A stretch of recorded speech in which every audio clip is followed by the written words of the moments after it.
Welcome to this presentation on the pathophysiology and pharmacotherapy of fungal meningitis. This session will provide a comprehensive overview of the underlying mechanisms of central nervous system fungal infections, the distinct pathogens involved, and the specific clinical challenges associated with crossing the blood-brain barrier. We will then transition to a detailed pharmacological analysis of the primary agents used in treatment, specifically Amphotericin B and Flucytosine, examining their pharmacokinetics, pharmacodynamics, toxicities, and the critical rationale behind combination therapy. Fungal meningitis is a serious infection of the membranes that surround the brain and spinal cord. Unlike bacterial meningitis, it usually develops more slowly. However, it can still cause severe illness and even death if not treated promptly. Understanding the disease and its treatment is essential for effective patient care. Several fungi can cause meningitis. The most common pathogen is Cryptococcus neoformans, especially in people with weakened immune systems. Other important fungi include Cryptococcus gatti, Candida species, Histoplasma capsulatum, and Coccidioides species. Major risk factors include HIV, AIDS, organ transplantation, cancer chemotherapy, long-term corticosteroid use, and other conditions that suppress immunity. To cause disease, fungal organisms must enter the body, survive the immune response, and eventually reach the central nervous system. Once they invade the brain and spinal cord, inflammation develops. This leads to symptoms such as headache, fever, neck stiffness, confusion, and altered mental status. Treatment is challenging because the blood-brain barrier, or BBB, protects the brain from harmful substances. Unfortunately, it also limits the entry of many antifungal drugs. Antifungal therapy is usually divided into three phases. The first phase is induction therapy, which rapidly reduces the fungal burden. The second phase is consolidation therapy, which eliminates remaining organisms. The final phase is maintenance therapy, which prevents relapse, particularly in high-risk patients. Combination regimens are often used because they provide faster fungal clearance and improve treatment outcomes. One of the most important antifungal agents is Amphotericin B. This drug works by binding to ergosterol, a key component of the fungal cell membrane. It creates pores in the membrane, causing leakage of cellular contents and fungal cell death. Amphotericin B is highly effective but is associated with significant toxicities. Common adverse effects include fever, chills, infusion reactions, low potassium levels, and kidney damage. Lipid formulations help reduce some of these toxic effects while maintaining efficacy. Another key drug is Flucytosine. It enters fungal cells and is converted into active metabolites that interfere with DNA and RNA synthesis. This mechanism makes it a valuable partner for Amphotericin B during induction therapy. Flucytosine is well absorbed after oral administration and penetrates the cerebrospinal fluid effectively. However, excessive drug levels can cause bone marrow suppression, liver toxicity, and gastrointestinal side effects. For this reason, therapeutic drug monitoring is often performed to ensure safe and effective treatment. Clinical case studies help connect pharmacological principles with real patient care. They challenge healthcare professionals to select appropriate drug combinations, monitor adverse effects, interpret laboratory results, and adjust therapy based on individual patient factors. Through these cases, learners gain practical skills that improve outcomes in patients with fungal meningitis. Fungal meningitis is an inflammation of the meninges, the protective membranes that surround the brain and spinal cord. This inflammation is caused by fungal organisms that gain access to the central nervous system. Although fungal meningitis is less common than bacterial or viral meningitis, it remains a major medical emergency because of its high mortality rate when diagnosis or treatment is delayed. The disease often begins when fungal spores from the environment are inhaled into the lungs. These microscopic spores are commonly found in soil, dust, decaying vegetation, and bird droppings. In most healthy individuals, the immune system successfully controls the infection. However, in people with weakened immunity, the fungi can survive, multiply, and spread through the bloodstream to distant organs, including the brain. Once the fungi reach the central nervous system, they cross protective barriers and invade the meninges. This triggers an inflammatory response. Immune cells release chemical mediators that attempt to eliminate the invading organisms. While this response is intended to protect the body, it can also cause swelling and damage within the brain and surrounding tissues. As inflammation increases, pressure inside the skull may rise. Cerebrospinal fluid flow can become impaired, leading to complications such as hydrocephalus and neurological dysfunction. Patients may develop persistent headaches, fever, neck stiffness, sensitivity to light, confusion, and changes in consciousness. In severe cases, seizures, coma, and death can occur. One important feature of fungal meningitis is its prognosis.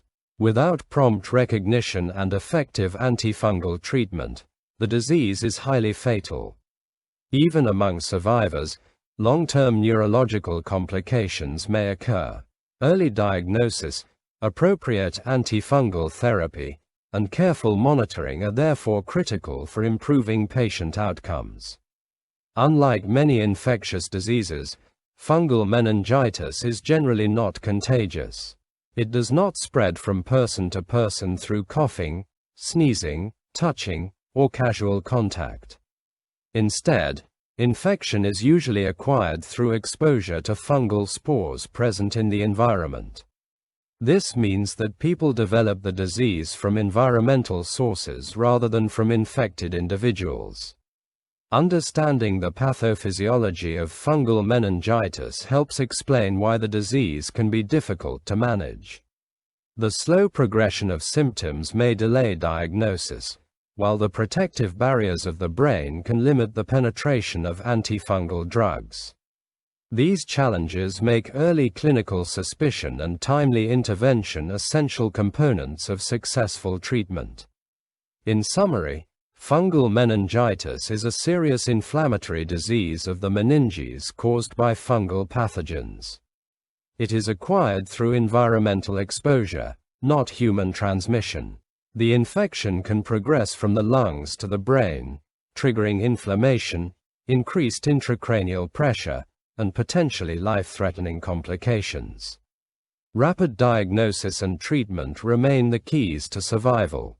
When discussing fungal meningitis, two important groups of yeasts deserve special attention: Cryptococcus neoformans and Candida species.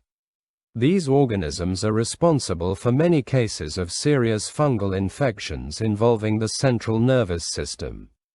Cryptococcus neoformans is the most common cause of fungal meningitis worldwide. It is an encapsulated yeast, meaning it is surrounded by a thick protective capsule. This capsule acts like a shield, helping the organism evade the body's immune defenses and survive within the host. Because of this unique feature, Cryptococcus neoformans is particularly successful at causing disease, especially in individuals with weakened immune systems. The natural reservoir of Cryptococcus neoformans is the environment. It is commonly found in soil contaminated with bird droppings, particularly those of pigeons.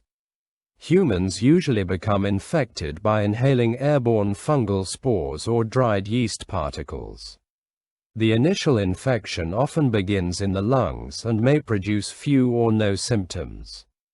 However, if the immune system cannot control the infection, the fungus can enter the bloodstream and spread to the brain and spinal cord.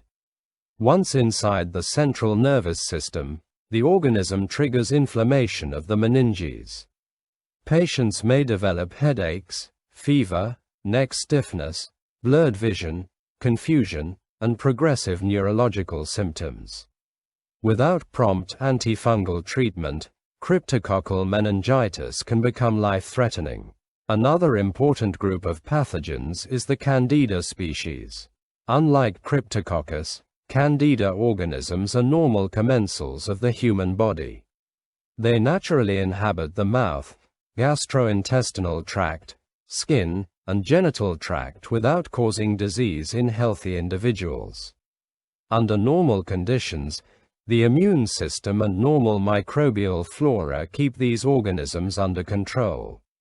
Problems arise when host defenses are weakened or when medical interventions create opportunities for infection. Hospitalized patients are particularly vulnerable. The use of intravenous catheters, broad-spectrum antibiotics, parenteral nutrition, chemotherapy, and invasive procedures can allow Candida to enter the bloodstream. This process is known as invasive candidiasis. Once Candida gains access to the circulation, it can spread to multiple organs, including the brain. Although Candida meningitis is less common than cryptococcal meningitis, it is a serious opportunistic infection that requires rapid diagnosis and treatment. Premature infants, critically ill patients, transplant recipients, and immunocompromised individuals are at especially high risk. Understanding these key fungal pathogens is essential for recognizing the causes of fungal meningitis. While Cryptococcus neoformans is primarily acquired from environmental exposure, Candida species often emerge from the body's own microbial flora during periods of immune suppression or medical intervention. Both organisms highlight the importance of host immunity in preventing fungal invasion and protecting the central nervous system from potentially devastating infection. Not all cases of fungal meningitis are caused by yeasts. Dimorphic fungi and molds can also invade the central nervous system and cause severe disease, particularly in vulnerable individuals. Understanding these pathogens helps explain why fungal meningitis can present in different ways across different populations and geographic regions. Dimorphic fungi are unique because they can exist in two different forms depending on their environment. In nature, they grow as molds, producing infectious spores. Once inside the human body, they transform into a yeast-like form that is better adapted for survival within tissues. This ability to change form is an important factor in their pathogenicity. Two important dimorphic fungi are Histoplasma capsulatum and Coccidioides species. These organisms are associated with specific geographic regions, making travel history and place of residence important clues during diagnosis. Histoplasma capsulatum is commonly found in soil enriched with bird or bat droppings. It is particularly prevalent in the Ohio and Mississippi River valleys of the United States. Infection usually begins when airborne spores are inhaled into the lungs. Most infections remain mild or asymptomatic, but in immunocompromised individuals, the fungus can spread through the bloodstream and reach the brain and spinal cord. Coccidioides species are responsible for coccidioidomycosis, often called valley fever.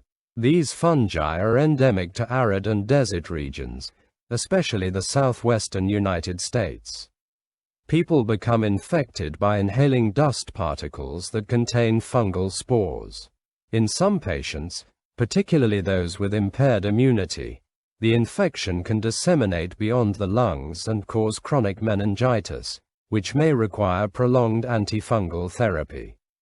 Another important group of fungal pathogens includes molds such as Aspergillus and members of the order Mucorales. These organisms are particularly aggressive and often affect individuals with severe immune dysfunction. Aspergillus species are widespread in the environment and are commonly found in soil, decaying vegetation, and indoor air. Healthy immune systems usually eliminate inhaled spores without difficulty. However, in patients with profound immunosuppression, the fungus can invade blood vessels and spread to the brain, causing cerebral aspergillosis and meningitis. Mucorales fungi cause mucormycosis, a rapidly progressive and potentially fatal infection. These organisms are especially dangerous in patients with uncontrolled diabetes, diabetic ketoacidosis, organ transplantation, hematological malignancies, or prolonged immunosuppressive therapy. Their ability to invade blood vessels leads to tissue destruction, impaired blood supply, and extensive necrosis. The risk of infection from these molds rises dramatically when immune defenses are weakened. Organ transplant recipients, cancer patients receiving chemotherapy, and individuals with poorly controlled diabetes mellitus are particularly susceptible. In summary, dimorphic fungi and molds are important causes of invasive fungal disease. Their ability to spread from the lungs to the central nervous system highlights the critical role of immune function in preventing severe fungal infections and protecting the brain from potentially devastating complications. Fungal meningitis is often described as an opportunistic infection. This means that the fungi responsible for the disease usually take advantage of weakened immune defenses. In healthy individuals, the immune system can often eliminate fungal organisms before they cause serious harm. However, when immunity is compromised, these pathogens gain an opportunity to invade the body and spread to the central nervous system. The most important defense against many fungal infections is cell-mediated immunity. This arm of the immune system relies heavily on T lymphocytes and macrophages to recognize and destroy fungal organisms. When these protective mechanisms become impaired, the risk of fungal meningitis rises dramatically. One of the strongest risk factors is HIV/AIDS. Individuals living with advanced HIV infection are particularly vulnerable because of progressive loss of CD4-positive T lymphocytes. These cells play a critical role in controlling fungal pathogens. The risk becomes especially high when the CD4 count falls below 200 cells per cubic millimeter, and it increases even further when levels drop below 100 cells per cubic millimeter. At these low counts, opportunistic fungi such as Cryptococcus neoformans can multiply unchecked and spread from the lungs to the brain. Cryptococcal meningitis remains one of the most serious opportunistic infections associated with advanced HIV disease. Patients may initially experience persistent headaches, fever, fatigue, and gradual changes in mental status. Without early diagnosis and treatment, the infection can become life-threatening. Another high-risk group includes organ transplant recipients. Patients who receive kidney, liver, heart, or lung transplants must take powerful anti-rejection medications to prevent the immune system from attacking the transplanted organ. While these drugs are essential for graft survival, they also reduce the body's ability to fight infections. This creates an environment in which fungal pathogens can establish invasive disease and potentially reach the central nervous system. The risk is often greatest during the months following transplantation, when immunosuppressive therapy is most intensive. Careful monitoring is therefore essential to detect infections before they become severe. Long-term corticosteroid therapy is another major risk factor. Corticosteroids are widely used to treat inflammatory and autoimmune conditions such as asthma, rheumatoid arthritis, lupus, and inflammatory bowel disease. Although highly effective, prolonged use suppresses cell-mediated immunity and reduces the activity of important immune cells. As a result, fungal organisms that would normally be controlled can proliferate and invade deeper tissues. The longer the duration of corticosteroid therapy and the higher the dose, the greater the risk of opportunistic fungal infections. In summary, fungal meningitis primarily affects individuals with impaired immune function. Advanced HIV, AIDS, organ transplantation, and prolonged corticosteroid use all weaken the body's natural defenses against fungal pathogens. Understanding these risk factors is essential because early recognition of vulnerable patients can lead to faster diagnosis, timely treatment, and improved survival. The development of fungal meningitis is a stepwise process that begins far from the brain. In most cases, infection starts with exposure to fungal organisms in the environment. Understanding each stage of this journey helps explain how fungi eventually reach and damage the central nervous system. The first step is inhalation of fungal spores. These microscopic particles are commonly found in soil, dust, decaying vegetation, bird droppings, and other environmental sources. Every day, people inhale countless airborne particles. In healthy individuals, the immune system usually clears these organisms before they can establish infection. However, if the fungal burden is high or immune defenses are weakened, some spores may survive. The second step is lung infection. After inhalation, the spores settle in the respiratory tract and reach the lungs. This creates the primary pulmonary focus of infection. In many patients, the lung infection causes mild symptoms or may even go completely unnoticed. Some individuals experience cough, chest discomfort, low-grade fever, or fatigue. Despite these subtle signs, the lungs often serve as the initial site where fungal organisms begin to multiply. The third step is hematogenous dissemination. Once fungi successfully establish themselves in the lungs, they may enter the bloodstream. This process allows them to travel throughout the body. The bloodstream acts like a transportation network, carrying fungal cells to distant organs.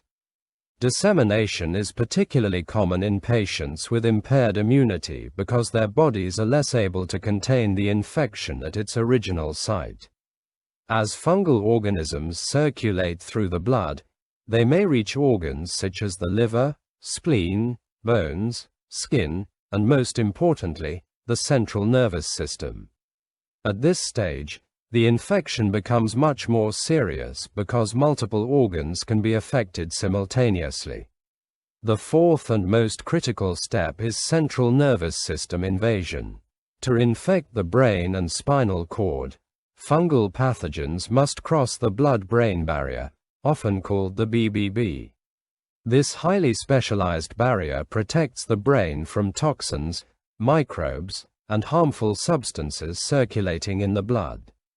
Under normal conditions, it serves as one of the body's most effective defense systems. Certain fungi have evolved mechanisms that allow them to penetrate this protective barrier. Some directly invade the cells that form the barrier, while others are transported across by infected immune cells. Once inside the central nervous system, the fungi multiply and trigger inflammation of the meninges, leading to fungal meningitis. This inflammatory response can increase intracranial pressure and disrupt normal brain function. Patients may develop headaches, fever, neck stiffness, confusion, visual disturbances, and altered consciousness. Without timely treatment, severe neurological complications can occur. In summary, fungal meningitis begins with inhalation of environmental spores, progresses through a primary lung infection, spreads via the bloodstream, and ultimately reaches the brain by crossing the blood-brain barrier.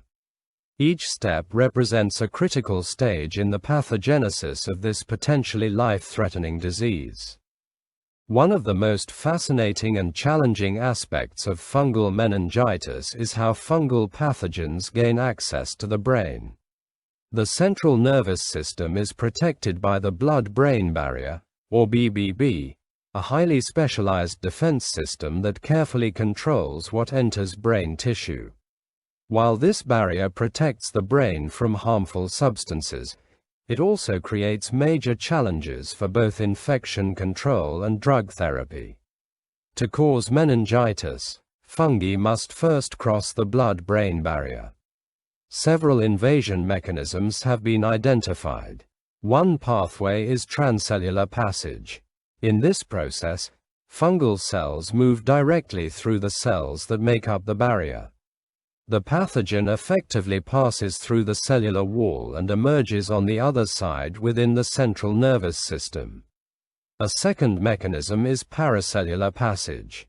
Here, fungi squeeze between adjacent barrier cells by disrupting the tight connections that normally seal these cells together. This creates small gaps that allow the organism to penetrate into protected brain tissues. A third and particularly clever strategy is known as the Trojan horse mechanism. In this process, fungal organisms are engulfed by immune cells such as macrophages. Instead of being destroyed, some fungi survive inside these cells. The infected macrophages then travel across the blood-brain barrier, unknowingly transporting the pathogen into the central nervous system. Once inside, the fungi escape and establish infection. The blood-brain barrier itself is remarkably effective. It is composed of tightly joined endothelial cells connected by specialized structures called tight junctions. Unlike many blood vessels elsewhere in the body, these vessels lack fenestrations, or small openings. This design minimizes the movement of substances from the bloodstream into the brain and helps maintain a stable environment for normal neurological function. Although these characteristics are essential for brain protection, they create significant pharmacotherapeutic challenges. Many medications that circulate effectively in the bloodstream cannot easily penetrate the blood-brain barrier. Large molecules, highly hydrophilic drugs, and medications that are extensively bound to plasma proteins often struggle to reach therapeutic concentrations within the central nervous system. For clinicians treating fungal meningitis, drug penetration into cerebrospinal fluid, or CSF, becomes a critical consideration. An antifungal agent may be highly effective against fungi in laboratory testing, but if it cannot adequately enter the CSF, its clinical usefulness may be limited. This is why antifungal drug selection depends not only on antifungal activity, but also on pharmacokinetic properties. Effective therapy requires medications that achieve sufficient concentrations at the site of infection. In general, drugs with strong CSF penetration are preferred, and a CSF to plasma concentration ratio greater than 0.5 is often considered desirable for optimal treatment of central nervous system infections. In summary, the blood-brain barrier is both a protector and a challenge. Fungi use sophisticated mechanisms to cross this barrier and invade the brain. At the same time, the BBB restricts the entry of many medications, making drug selection and CNS penetration key factors in the successful treatment of fungal meningitis. The treatment of fungal meningitis is not a single event. It is a carefully planned process that occurs in phases. Each phase has a specific purpose and contributes to the overall success of therapy. Because fungal infections of the central nervous system are difficult to eradicate, treatment must be prolonged, aggressive, and closely monitored. The first stage is known as the induction phase. This is the most intensive part of treatment and typically lasts for about 2 weeks. During this period, the primary goal is to rapidly reduce the fungal burden within the body. At the time of diagnosis, millions of fungal cells may be present in the cerebrospinal fluid and surrounding tissues. If these organisms are not quickly controlled, inflammation can worsen and neurological damage may progress. For this reason, potent antifungal drugs are used during induction therapy. Combination regimens are often preferred because they kill fungi more effectively than a single drug alone. The objective is to achieve rapid fungal clearance from the cerebrospinal fluid, reduce intracranial pressure, improve symptoms, and stabilize the patient as quickly as possible. This phase is often the most challenging for both patients and healthcare providers. Intensive monitoring is required because the medications used can cause significant adverse effects. Kidney function, electrolyte levels, blood counts, and neurological status are frequently assessed throughout treatment. Despite these challenges, successful induction therapy lays the foundation for long-term recovery. Once the fungal burden has been substantially reduced, treatment enters the consolidation phase. This stage generally lasts for about 8 weeks and serves a different but equally important purpose. Although the patient may appear clinically improved, small numbers of fungal organisms can remain hidden within tissues or cerebrospinal fluid. If treatment is stopped too early, these residual fungal cells may multiply again and cause relapse. Consolidation therapy is therefore designed to eliminate any remaining organisms and ensure that the infection continues to resolve. During this phase, antifungal therapy is usually less intensive than during induction, but adherence remains essential. The consolidation phase also allows continued healing of inflamed tissues within the central nervous system. As fungal numbers decline, inflammation gradually subsides, neurological symptoms improve, and the risk of recurrent infection decreases. Regular follow-up assessments help confirm that treatment goals are being achieved. An important principle of fungal meningitis management is that clinical improvement does not always mean complete eradication of infection. Even when symptoms improve, microscopic fungal cells may still be present. This is why consolidation therapy must continue for the recommended duration, even if patients feel significantly better. In summary, the treatment of fungal meningitis begins with a 2-week induction phase aimed at rapidly reducing the fungal burden and clearing the cerebrospinal fluid. This is followed by an approximately 8-week consolidation phase, which focuses on eliminating residual fungal cells and preventing relapse. Together, these phases provide a structured approach that maximizes the chances of successful recovery and long-term disease control. After successful induction and consolidation therapy, treatment enters the final stage known as the maintenance phase. This phase is sometimes called suppressive therapy because its primary purpose is not to rapidly kill large numbers of fungi, but to prevent the infection from returning. In fungal meningitis, relapse can occur even after apparent recovery, making long-term treatment an essential part of patient care. The maintenance phase is particularly important because fungal pathogens can persist in very small numbers within the body. These residual organisms may remain dormant for months or even years. If the immune system becomes weakened again, they can reactivate and cause recurrent infection. Suppressive antifungal therapy helps keep these remaining fungal cells under control and reduces the risk of relapse. For many patients, maintenance therapy continues for an extended period. In some cases, treatment may be required for years. In others, particularly those with persistent immunosuppression, lifelong therapy may be necessary. The duration depends on the underlying cause of immune dysfunction and the patient's overall clinical status. This phase is especially crucial for individuals living with HIV/AIDS. Before the widespread availability of effective antiretroviral therapy, recurrent cryptococcal meningitis was a major cause of illness and death. Even after successful treatment of the initial infection, relapse rates were high when maintenance therapy was not continued. Today, long-term antifungal suppression remains a key component of management in HIV-associated cryptococcal meningitis. The goal is to protect patients while their immune system recovers with antiretroviral treatment. During this period, regular follow-up is essential to monitor adherence, evaluate treatment response, and identify any signs of recurrence. An important concept during maintenance therapy is immune reconstitution.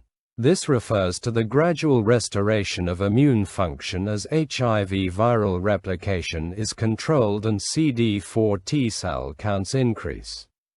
As the immune system becomes stronger, the body's natural defenses regain the ability to suppress fungal pathogens more effectively.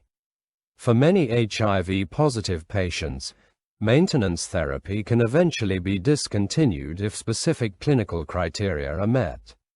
One commonly accepted criterion is sustained immune recovery, defined by a CD4 count greater than 200 cells per cubic millimeter for at least 6 months while receiving effective antiretroviral therapy. This level of immune restoration significantly reduces the likelihood of recurrent fungal disease. Even when these criteria are achieved, treatment decisions should be individualized and guided by clinical evaluation.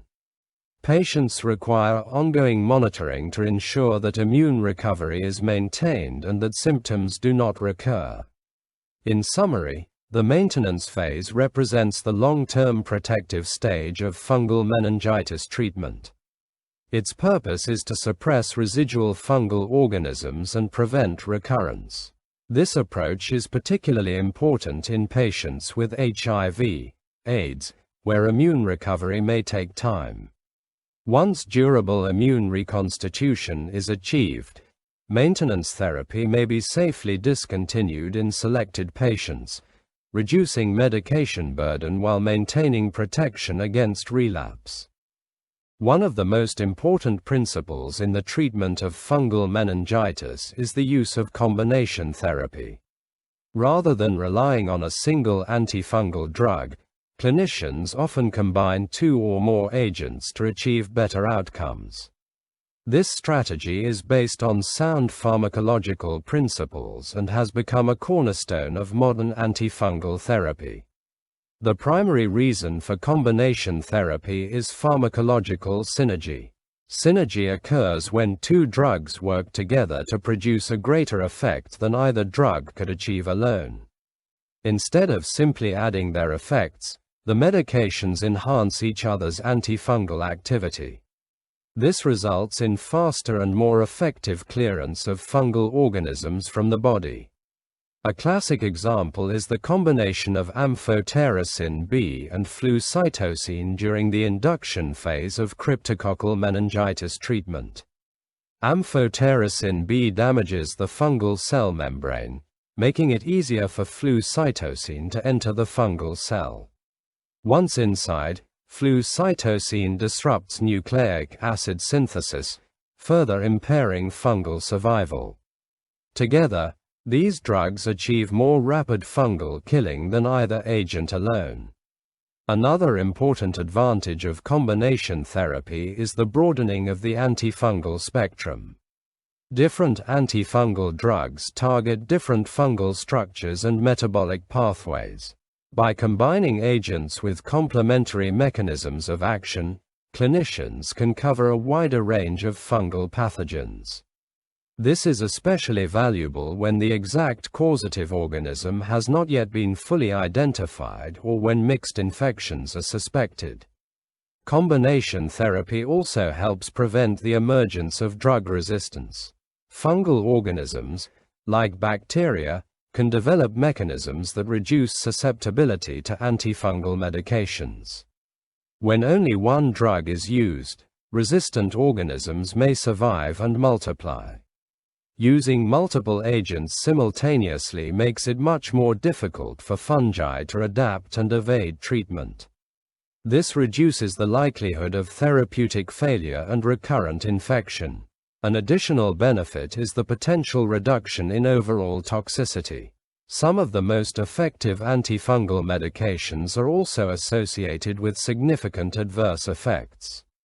Amphotericin B, for example, can cause nephrotoxicity and electrolyte disturbances. When synergistic combinations are used, lower doses of certain drugs may sometimes achieve the desired therapeutic effect. This can help minimize toxicities while maintaining clinical efficacy. The use of combination therapy also supports faster reduction of fungal burden.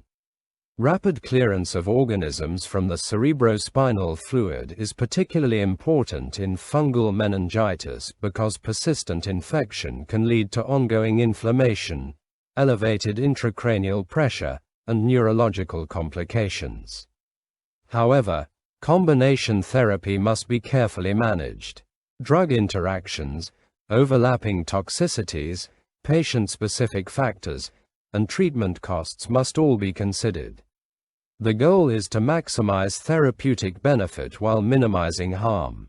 In summary, combination antifungal therapy is used because it exploits pharmacological synergy, broadens antifungal coverage, limits the development of resistance, and may reduce toxicity by allowing lower doses of certain medications. These advantages make combination regimens a key component of effective fungal meningitis management and an important example of how pharmacological principles improve patient outcomes. When discussing the treatment of serious fungal infections, one drug consistently stands out: Amphotericin B. For decades, it has been regarded as one of the most powerful antifungal agents available. Despite the development of newer medications, Amphotericin B remains a cornerstone of therapy for many life-threatening fungal diseases. Amphotericin B belongs to the polyene class of antifungal drugs. Pollens are a group of antifungal agents that target the fungal cell membrane. What makes Amphotericin B unique is its potent fungicidal activity, meaning it does not simply slow fungal growth, it actively kills fungal cells. This property makes it particularly valuable in critically ill patients who require rapid control of infection. Because of its broad-spectrum activity, Amphotericin B is effective against many important fungal pathogens. These include Cryptococcus neoformans, Candida species, Histoplasma capsulatum, Coccidioides species, Aspergillus species, and several other invasive fungi. Its ability to act against a wide range of organisms has contributed to its reputation as one of the most reliable antifungal drugs in clinical practice. Amphotericin B is often referred to as the gold standard for severe, invasive, or central nervous system fungal infections. This title reflects both its effectiveness and its long history of successful use. When fungal infections become disseminated, involve vital organs, or threaten neurological function, Amphotericin B is frequently the first-line treatment of choice. Its importance is particularly evident in fungal meningitis. Infections of the brain and spinal cord require rapid and aggressive intervention because delays in treatment can lead to severe neurological damage or death. Amphotericin B has demonstrated the ability to significantly reduce fungal burden during the early stages of therapy, making it a key weapon against central nervous system fungal infections. Within the treatment strategy for fungal meningitis, Amphotericin B plays a central role during the induction phase. This phase represents the most intensive period of treatment and is focused on rapidly clearing fungal organisms from the cerebrospinal fluid and affected tissues. The goal is to stabilize the patient, reduce inflammation, and prevent disease progression. Amphotericin B is often combined with other antifungal agents, particularly Flucytosine, during induction therapy. This combination produces synergistic effects, resulting in faster fungal clearance and improved clinical outcomes. The partnership between these drugs has become a standard approach in the management of cryptococcal meningitis and other severe fungal infections. Although Amphotericin B is highly effective, its use requires careful monitoring because it can cause significant adverse effects, especially involving the kidneys and electrolyte balance. Nevertheless, in many life-threatening fungal infections, the benefits of treatment far outweigh these risks. In summary, Amphotericin B is a polyen antifungal that remains the gold standard for severe invasive fungal infections. Its powerful fungicidal activity, broad antifungal spectrum, and critical role in the induction phase of therapy make it one of the most important drugs in the management of fungal meningitis and other serious mycoses.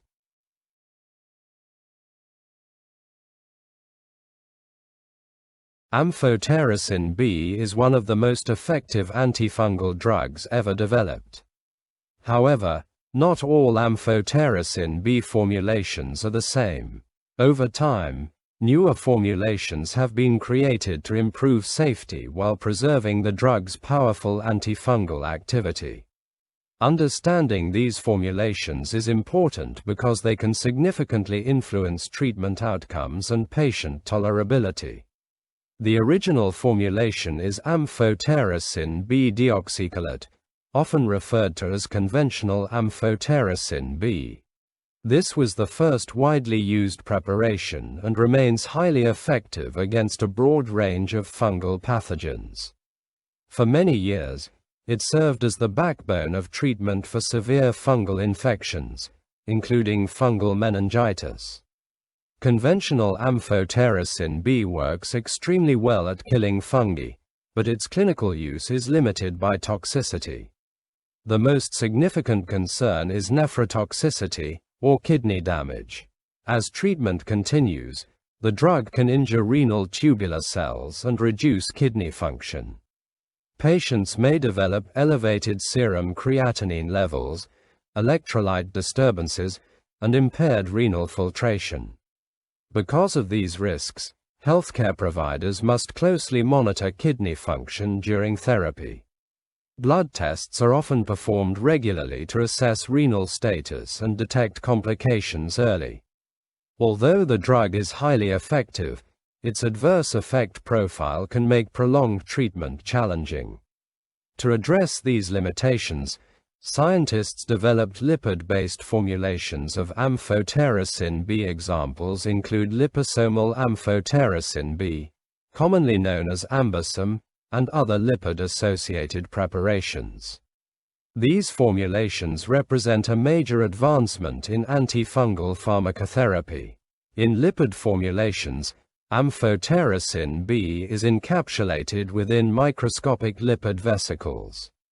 These lipid carriers act as protective vehicles that transport the drug through the bloodstream. The encapsulation changes how the drug is distributed throughout the body and reduces direct exposure of kidney tissues to high concentrations of free Amphotericin B. As a result, renal toxicity is significantly reduced. Patients receiving lipid formulations generally experience fewer kidney-related complications than those treated with conventional Amphotericin B deoxychelate. This improved safety profile allows clinicians to use effective antifungal therapy with greater confidence, especially in patients who already have impaired kidney function or other risk factors for nephrotoxicity. Lipid formulations may also reduce the frequency and severity of infusion-related reactions. Patients often tolerate these preparations better, making treatment more manageable during the intensive induction phase of fungal meningitis therapy. Although lipid formulations are typically more expensive than conventional Amphotericin B, their improved tolerability often justifies their use. In many healthcare settings, liposomal Amphotericin B has become the preferred formulation for severe invasive fungal infections and central nervous system mycoses. Today, lipid-based Amphotericin B preparations are widely regarded as the clinical formulation of choice when available.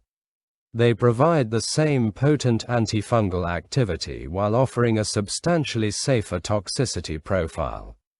In summary, Amphotericin B deoxycholate is the original and highly effective conventional formulation, but it is associated with significant nephrotoxicity.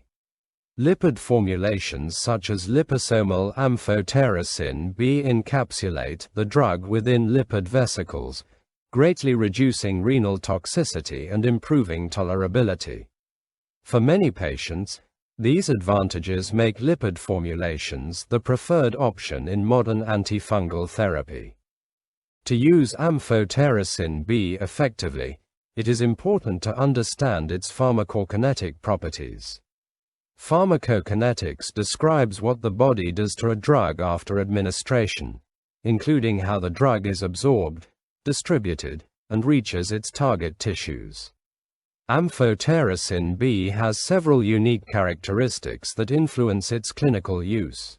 One of the first things to know is that Amphotericin B must be administered intravenously. The drug is not suitable for treating systemic fungal infections by the oral route because it is very poorly absorbed from the gastrointestinal tract. If taken by mouth, only negligible amounts enter the bloodstream. For this reason, patients receiving treatment for fungal meningitis or other invasive fungal infections require intravenous infusion. After entering the circulation, Amphotericin B becomes extensively bound to plasma proteins. Approximately 90% of the drug is attached to proteins in the blood. Protein binding affects how much free drug is available to move into tissues and exert antifungal activity. Despite this high degree of binding, sufficient active drug remains available to target fungal pathogens. The drug also distributes widely throughout the body. It accumulates in several tissues, including the liver, spleen, lungs, and kidneys. This broad distribution contributes to its effectiveness against invasive fungal infections involving multiple organ systems. One of the most interesting aspects of Amphotericin B pharmacokinetics involves its penetration into the central nervous system. In general, the drug has relatively poor cerebrospinal fluid penetration. Only about 2 to 5% of plasma concentrations typically reach the CSF. At first glance, this appears to be a major disadvantage for treating fungal meningitis. This creates what many pharmacologists describe as a paradox. Normally, clinicians prefer drugs that achieve high concentrations within the cerebrospinal fluid when treating central nervous system infections. Amphotericin B does not meet this expectation, yet it remains one of the most effective treatments for fungal meningitis. The explanation lies in the extraordinary potency of the drug. Amphotericin B is highly fungicidal and exerts powerful antifungal effects even at relatively low concentrations. Although only a small fraction reaches the CSF, those concentrations are often sufficient to damage fungal cell membranes and kill susceptible organisms. In addition, inflammation associated with meningitis may increase permeability of the blood-brain barrier. This can allow slightly greater drug access to infected tissues compared with the normal state. The combined effects of potent antifungal activity and adequate tissue exposure help explain its remarkable clinical success. This pharmacokinetic profile highlights an important principle in infectious disease pharmacology. Drug concentration alone does not determine effectiveness. The intrinsic potency of the medication and the susceptibility of the pathogen are equally important factors. In summary, Amphotericin B is administered intravenously because of poor oral absorption. It exhibits very high protein binding and broad tissue distribution.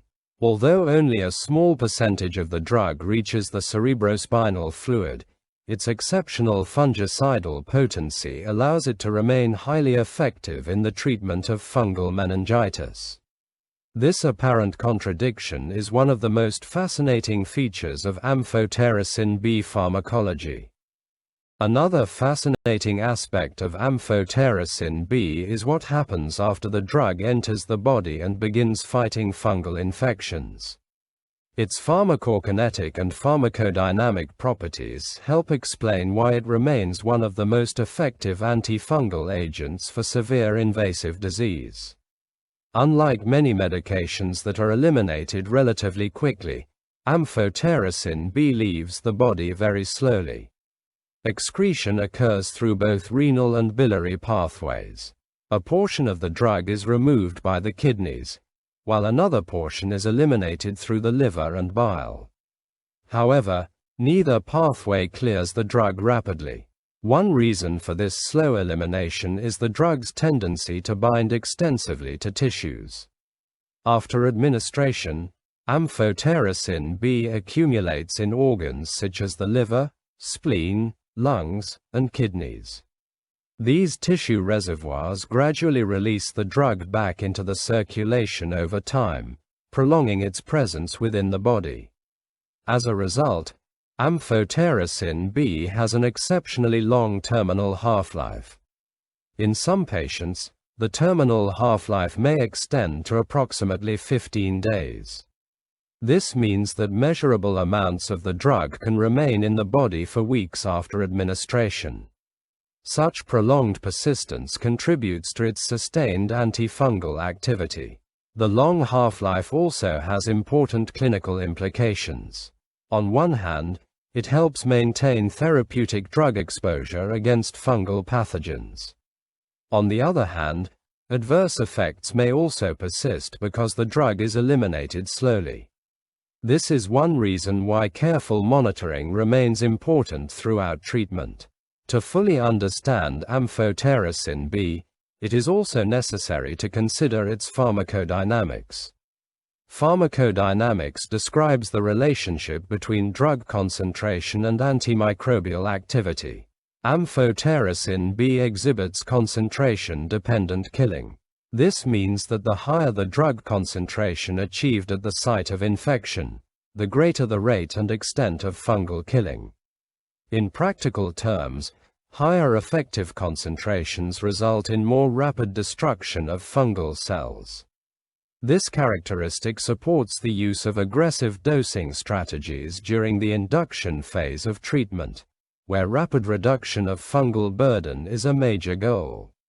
Another important pharmacodynamic feature is the post-antifungal effect, often abbreviated as PAFE. This phenomenon refers to the continued suppression of fungal growth, even after drug concentrations have fallen below detectable or therapeutic levels. In other words, Amphotericin B continues to exert antifungal effects long after direct exposure has occurred. Fungal cells that have been damaged by the drug often require time to recover, and many never regain normal function. This prolonged inhibitory effect contributes significantly to the drug's clinical success. The combination of concentration-dependent killing and a substantial post-antifungal effect makes Amphotericin B particularly powerful. It not only kills fungi rapidly when concentrations are high, but also continues suppressing fungal growth after exposure has decreased. In summary, Amphotericin B is eliminated slowly through both renal and biliary pathways and possesses an exceptionally long terminal half-life that may reach 15 days. Its pharmacodynamic profile is characterized by concentration-dependent killing and a strong post-antifungal effect.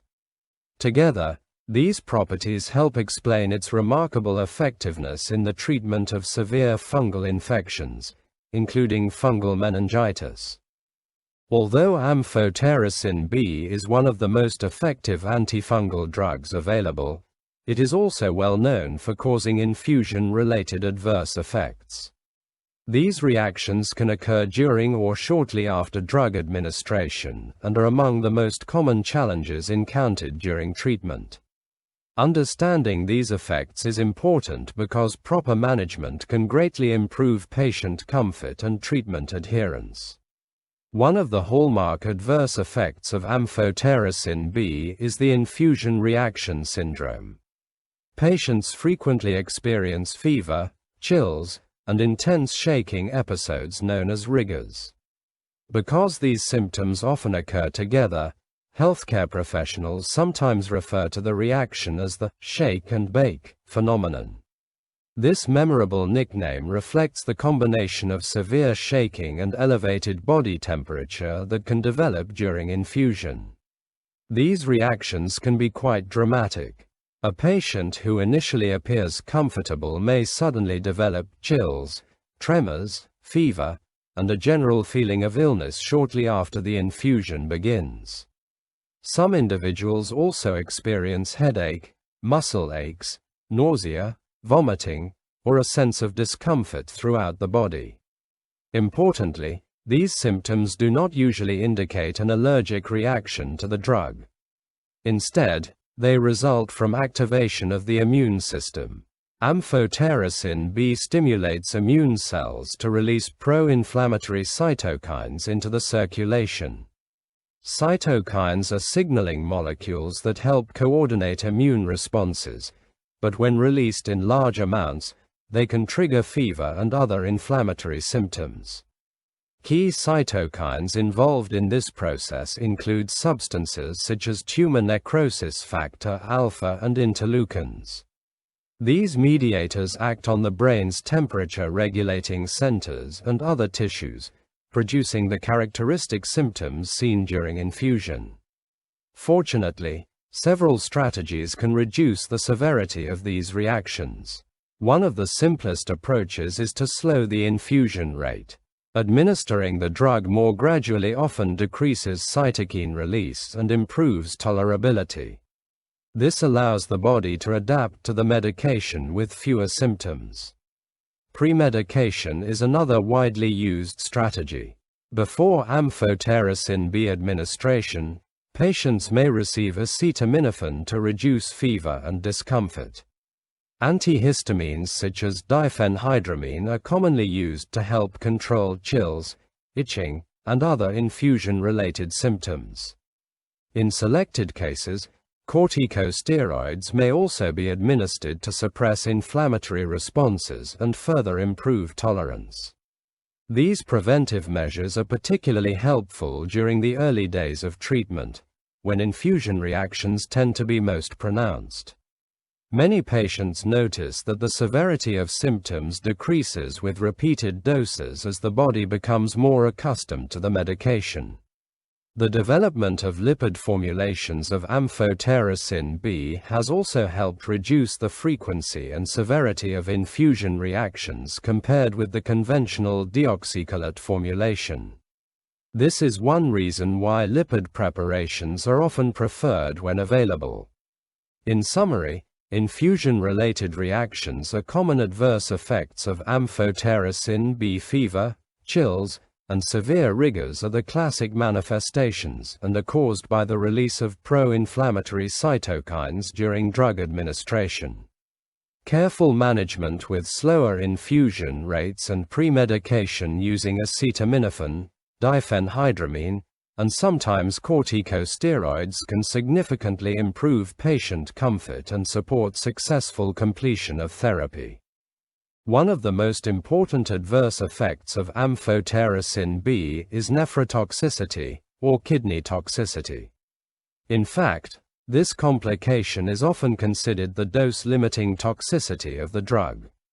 While Amphotericin B is highly effective against life-threatening fungal infections, its potential to damage the kidneys requires careful monitoring throughout treatment.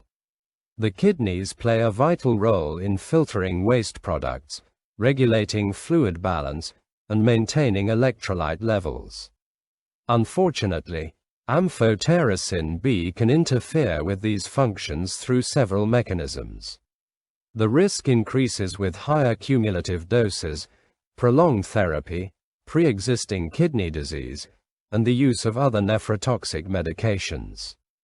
A key pathological effect is acute tubular injury, often referred to as acute tubular necrosis. The renal tubules are responsible for reabsorbing water, electrolytes, and nutrients from the filtrate produced by the kidneys. Amphotericin B can directly damage the cells lining these tubules, impairing their ability to function normally. At the same time, the drug causes intense vasoconstriction of the blood vessels supplying the kidneys. Vasoconstriction means the blood vessels narrow, reducing blood flow to renal tissues. As kidney perfusion declines, oxygen and nutrient delivery also decrease, placing additional stress on already vulnerable renal cells. These combined effects can significantly reduce kidney function. One of the most important consequences is a decrease in the glomerular filtration rate, or GFR. The glomerular filtration rate is a measure of how effectively the kidneys filter blood. When glomerular filtration rate falls, waste products such as creatinine begin to accumulate in the bloodstream, indicating impaired renal function. Patients may also develop electrolyte abnormalities. Potassium and magnesium losses are particularly common because damaged renal tubules become less efficient at conserving these important ions. Without monitoring and replacement, these imbalances can contribute to muscle weakness, cardiac arrhythmias, and other complications. Because nephrotoxicity is a predictable risk, prevention is a major component of Amphotericin B therapy. One of the most effective strategies is aggressive hydration with normal saline. Adequate hydration helps maintain intravascular volume and supports renal blood flow, reducing the impact of vasoconstriction on the kidneys. A commonly used approach is the administration of a normal saline bolus, often around 500 milliliters, before and sometimes after the infusion. This practice helps preserve renal perfusion and may significantly decrease the severity of kidney injury. Regular monitoring is equally important. Serum creatinine, blood urea nitrogen, electrolyte levels, and urine output should be assessed throughout treatment. Early detection of renal impairment allows clinicians to adjust therapy and prevent more severe complications. The development of lipid formulations of Amphotericin B has also reduced the incidence of nephrotoxicity. These preparations deliver the drug more selectively and expose the kidneys to lower concentrations of free Amphotericin B. In summary, nephrotoxicity is the most important dose-limiting adverse effect of Amphotericin B. Acute tubular injury and intense renal vasoconstriction can reduce glomerular filtration rate and impair kidney function. Aggressive normal saline hydration, careful monitoring, and the use of lipid formulations are key strategies for protecting the kidneys while maintaining effective antifungal therapy. In addition to kidney toxicity, Amphotericin B is well known for causing significant electrolyte disturbances. These abnormalities are among the most common complications of therapy and require close attention throughout treatment. If not recognized and corrected promptly, they can lead to serious clinical consequences. The two most important electrolyte abnormalities associated with amphotericin B are hyperkalemia and hypomagnesemia. Hyperkalemia refers to abnormally low potassium levels in the blood, while hypomagnesemia refers to low magnesium levels. Both conditions can become severe, especially during prolonged treatment courses. Potassium and magnesium are essential minerals that play critical roles in normal body function. Potassium helps regulate nerve conduction, muscle contraction, and cardiac rhythm. Magnesium supports enzyme activity, energy production, and proper neuromuscular function. When these electrolytes fall to dangerously low levels, patients may develop significant symptoms and complications. The underlying mechanism involves direct injury to the renal tubules, particularly the distal portions of the nephron. Amphotericin B damages tubular cell membranes and disrupts the normal transport functions. As a result, the kidneys become less efficient at reabsorbing potassium and magnesium from the urine. Instead of being conserved by the body, these electrolytes are lost through the kidneys. This phenomenon is often referred to as electrolyte wasting. Even when patients consume adequate dietary amounts, excessive urinary losses can result in persistent deficiencies.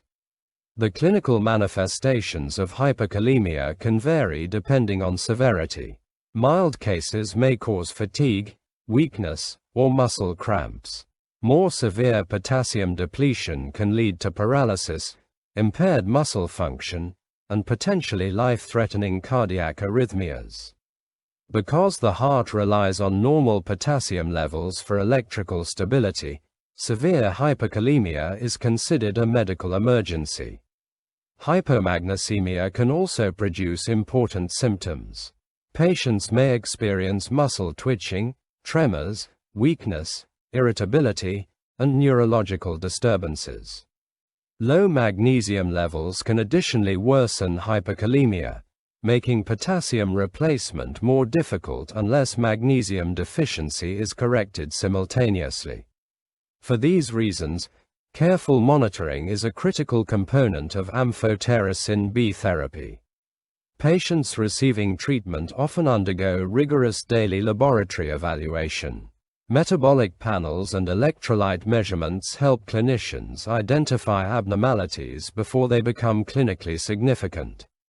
Routine monitoring allows healthcare providers to track trends in potassium and magnesium levels and intervene early. This proactive approach reduces the risk of complications and helps maintain treatment continuity. Management typically involves aggressive electrolyte replacement. Potassium supplementation may be administered orally or intravenously, depending on the severity of the deficiency and the patient's clinical condition. Magnesium replacement is also commonly required and may be given by oral or intravenous routes. In many patients, supplementation must continue throughout the duration of amphotericin B therapy because ongoing renal losses persist as long as treatment continues. In summary, amphotericin B frequently causes severe hyperkalemia and hypomagnesemia through direct damage to renal distal tubules, resulting in electrolyte wasting. These abnormalities can affect muscle function, neurological activity, and cardiac rhythm.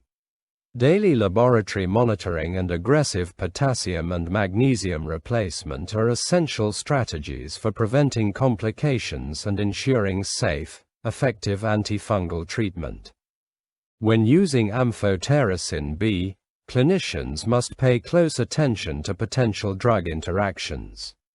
Many patients with severe fungal infections are receiving multiple medications at the same time, and these combinations can increase the risk of toxicity. Understanding these interactions is essential for safe and effective treatment. One of the most important concerns is additive nephrotoxicity. Amphotericin B already has the potential to damage the kidneys, so combining it with other nephrotoxic drugs can significantly increase the risk of renal injury. When two or more kidney toxic medications are used together, their harmful effects may accumulate, resulting in greater impairment of renal function. Aminoglycoside antibiotics are a classic example. Drugs such as gentamicin and amikacin can independently cause kidney damage. When administered alongside Amphotericin B, the likelihood of nephrotoxicity rises substantially. For this reason, such combinations should be avoided whenever possible or used only with very careful monitoring. Another important interacting drug is cyclosporine. This immunosuppressive agent is commonly used in organ transplant recipients to prevent graft rejection. Cyclosporine itself can reduce kidney function, and when combined with Amphotericin B, the risk of renal complications becomes even greater.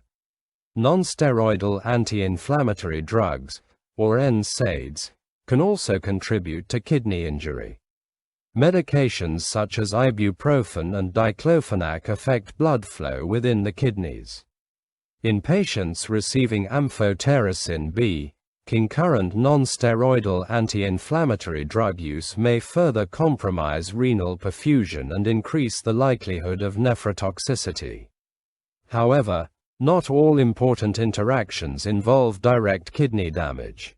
Some arise indirectly through Amphotericin B-induced electrolyte disturbances, particularly hyperkalemia. Because the drug commonly causes significant potassium loss, it can create what may be described as a hyperkalemia cascade, where low potassium levels amplify the effects and toxicities of other medications. One of the most clinically significant examples involves the cardiac glycoside digoxin. Digoxin is used in certain heart conditions to improve cardiac function and control heart rate. Low potassium levels increase the sensitivity of the heart to digoxin, making toxicity more likely. As hyperkalemia worsens, even normal digoxin concentrations may produce adverse effects. Signs of digoxin toxicity can include nausea, vomiting, visual disturbances, confusion, and potentially dangerous cardiac arrhythmias. This is why close monitoring of both potassium levels and digoxin therapy is essential when Amphotericin B is administered. Another important interaction involves skeletal muscle relaxants. These agents are commonly used during anesthesia and in some critical care settings. Hyperkalemia can enhance the effects of neuromuscular blocking drugs, leading to prolonged muscle relaxation and delayed recovery of normal muscle function. This interaction is particularly relevant during surgical procedures or intensive care management, where precise control of neuromuscular activity is required. In summary, Amphotericin B interacts with several important medications. Concurrent use with aminoglycosides, cyclosporine, and non-steroidal anti-inflammatory drugs can increase the risk of nephrotoxicity. In addition, Amphotericin B-induced hyperkalemia may potentiate the toxicity of digoxin and enhance the effects of skeletal muscle relaxants. Careful monitoring, medication review, and proactive electrolyte management are therefore essential components of safe antifungal therapy. After exploring Amphotericin B, the next important antifungal agent to understand is Flucytosine, often abbreviated as 5-FC. Although it is rarely used alone, Flucytosine plays a critical role in the treatment of severe fungal infections, particularly fungal meningitis. Its unique mechanism of action and powerful synergy with Amphotericin B make it a key component of modern antifungal therapy. Flucytosine belongs to a class of drugs known as antimetabolite antifungals. More specifically, it is a fluorinated pyrimidine analog. Antimetabolites work by mimicking naturally occurring molecules that cells need for growth and replication. Once incorporated into cellular metabolic pathways, they disrupt essential biological processes and interfere with normal cell function. What makes Flucytosine especially interesting is its chemical relationship to certain anti-cancer medications. Structurally, it is closely related to fluorouracil, also known as 5-FU, a well-known chemotherapeutic agent used in cancer treatment. This similarity helps explain why Flucytosine affects nucleic acid synthesis and why some of its adverse effects resemble those seen with chemotherapy drugs. In clinical practice, Flucytosine is most commonly used in combination with Amphotericin B during the induction phase of treatment for cryptococcal meningitis and other serious fungal infections. The induction phase is focused on rapidly reducing the fungal burden, and combining these two drugs significantly improves treatment effectiveness. The partnership between Amphotericin B and Flucytosine is a classic example of pharmacological synergy. Amphotericin B damages the fungal cell membrane by creating pores within it. These pores make it easier for Flucytosine to enter fungal cells. Once inside, Flucytosine can exert its antifungal effects more efficiently, resulting in faster fungal killing than either drug could achieve alone. This synergistic relationship has major clinical benefits. Studies have shown that the combination clears fungi from the cerebrospinal fluid more rapidly than monotherapy. Faster fungal clearance is associated with improved outcomes and a lower risk of treatment failure. Another reason Flucytosine is valuable is its excellent penetration into the central nervous system. Unlike many antimicrobial agents, it reaches therapeutic concentrations within cerebrospinal fluid, making it particularly useful for infections involving the brain and meninges. Despite its effectiveness, Flucytosine is rarely used as a single agent because fungal resistance can develop quickly when it is administered alone.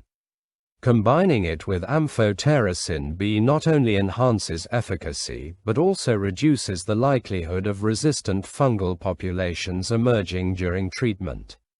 In summary, Flucytosine is an antimetabolite antifungal belonging to the fluorinated pyrimidine class. It is structurally related to the chemotherapeutic drug fluorouracil and exerts its effects by disrupting fungal cellular processes. Its most important clinical role is during the induction phase of fungal meningitis treatment, where it works synergistically with Amphotericin B to achieve rapid fungal clearance and improve patient outcomes. Flucytosine is a unique antifungal drug because it works as a prodrug. This means the medication is not fully active when it first enters the body. Instead, it must be converted into its active form inside the fungal cell. The process begins when Flucytosine reaches a fungal cell. It enters through a special transport protein called cytosine permease. Think of this protein as a doorway that allows the drug to move into the fungus. Once inside, Flucytosine undergoes an important transformation. A fungal enzyme known as cytosine D- converts it into 5-fluorouracil, or 5-FU. This is the active metabolite responsible for the drug's antifungal effects. The newly formed 5-fluorouracil interferes with the fungus's ability to grow and reproduce. It disrupts essential cellular processes, making it difficult for the fungal cell to survive. One reason Flucytosine is selectively toxic to fungi is that human cells contain little to no cytosine D- activity. As a result, human cells cannot efficiently convert Flucytosine into 5-fluorouracil. This greatly reduces the drug's activation within human tissues and helps target fungal cells more specifically. In simple terms, Flucytosine acts like a harmless package that gains its antifungal power only after entering the fungal cell. The fungus essentially activates the drug itself, making flucytosine an effective example of selective antifungal therapy. Once flucytosine is converted into 5-fluorouracil, or 5-FU, it begins a two-pronged attack against the fungal cell. It targets both DNA and RNA, disrupting the cell's most essential functions. Let's start with DNA synthesis. Inside the fungal cell, 5-fluorouracil is further converted into an active compound called 5-fluorodeoxyuridine monophosphate, or 5-FDUMP. This metabolite targets a critical enzyme known as thymidylate synthase. This enzyme is responsible for producing thymidine, one of the building blocks needed to make DNA. 5-fluorodeoxyuridine monophosphate binds tightly to thymidylate synthase and irreversibly inhibits its activity. As a result, the fungal cell can no longer produce enough thymidine. Without adequate thymidine, DNA synthesis comes to a halt. The fungus cannot replicate its genetic material, and cell division is effectively stopped. But the attack doesn't end there. Flucytosine also disrupts RNA function through a separate mechanism. Some of the 5-fluorouracil molecules are incorporated directly into newly formed RNA molecules. Instead of using normal building blocks, the fungal cell mistakenly inserts this altered compound into its RNA. The result is what is often called fraudulent RNA. Although it looks similar to normal RNA, it cannot function properly. This defective RNA interferes with ribosomal processing, a vital step in the production of proteins. The ribosomes struggle to read and process the faulty genetic instructions. As protein synthesis becomes disrupted, the fungal cell loses its ability to produce many of the proteins required for growth, repair, and survival. So, flucytosine works on two major fronts. It blocks DNA replication by inhibiting thymidylate synthase, and it impairs protein production by creating dysfunctional RNA. Together, these effects severely weaken the fungal cell, preventing it from multiplying and carrying out essential life processes. One of the reasons flucytosine is such a valuable antifungal drug is its excellent pharmacokinetic profile. In simple terms, the drug is very good at getting to where it needs to go in the body. Let's begin with absorption. When flucytosine is taken orally, it is absorbed extremely well from the gastrointestinal tract. In fact, its oral bioavailability ranges from about 80 to 90%. This means that most of the dose reaches the bloodstream after it is swallowed. Because absorption is so efficient, oral therapy can achieve blood concentrations that are useful for treating serious fungal infections. Another important feature is its very low protein binding. Many drugs attach to proteins in the bloodstream, which can limit the amount of free drug available to act on pathogens. Flucytosine behaves differently. Only a small fraction binds to plasma proteins, leaving most of the drug free and pharmacologically active. This allows the medication to distribute more easily into body tissues and fluids where fungal organisms may be hiding. Perhaps the most impressive characteristic of flucytosine is its ability to penetrate the central nervous system. The brain is protected by a specialized barrier known as the blood-brain barrier, or BBB. This barrier prevents many medications from entering the brain and spinal fluid. Flucytosine, however, crosses this barrier remarkably well.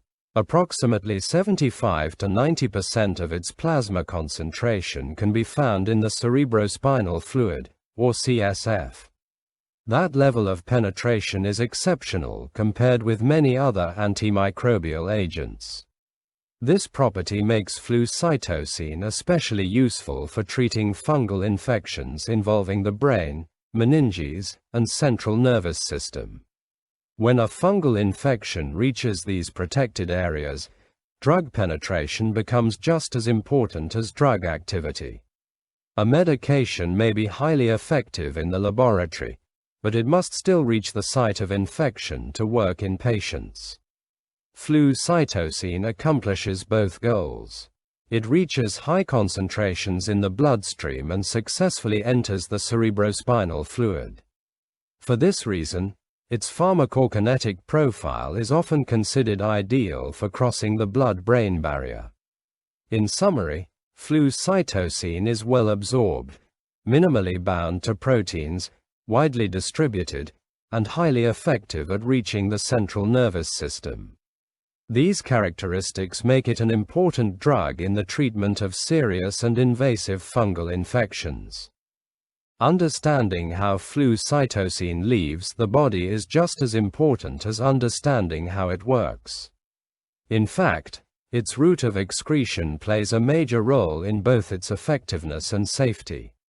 Unlike many drugs that undergo extensive metabolism in the liver, Flucytosine is eliminated primarily by the kidneys.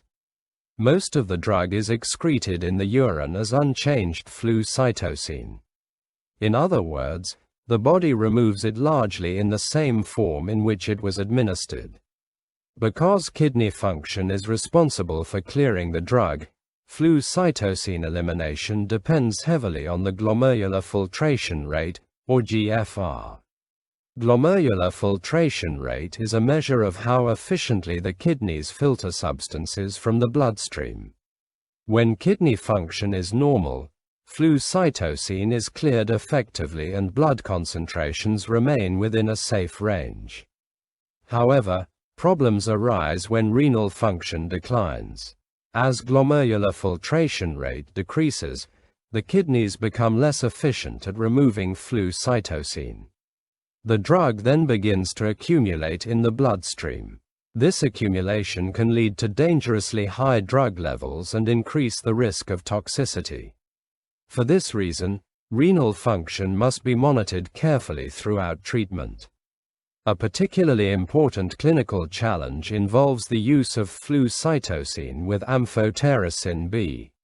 These two antifungal agents are often prescribed together because they work synergistically against serious fungal infections, especially invasive and life-threatening infections.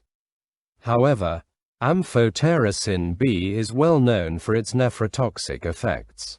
In other words, it can damage the kidneys and reduce renal function. As kidney function worsens, Flucytosine clearance decreases, causing blood levels of the drug to rise even further. This creates a clinical dilemma.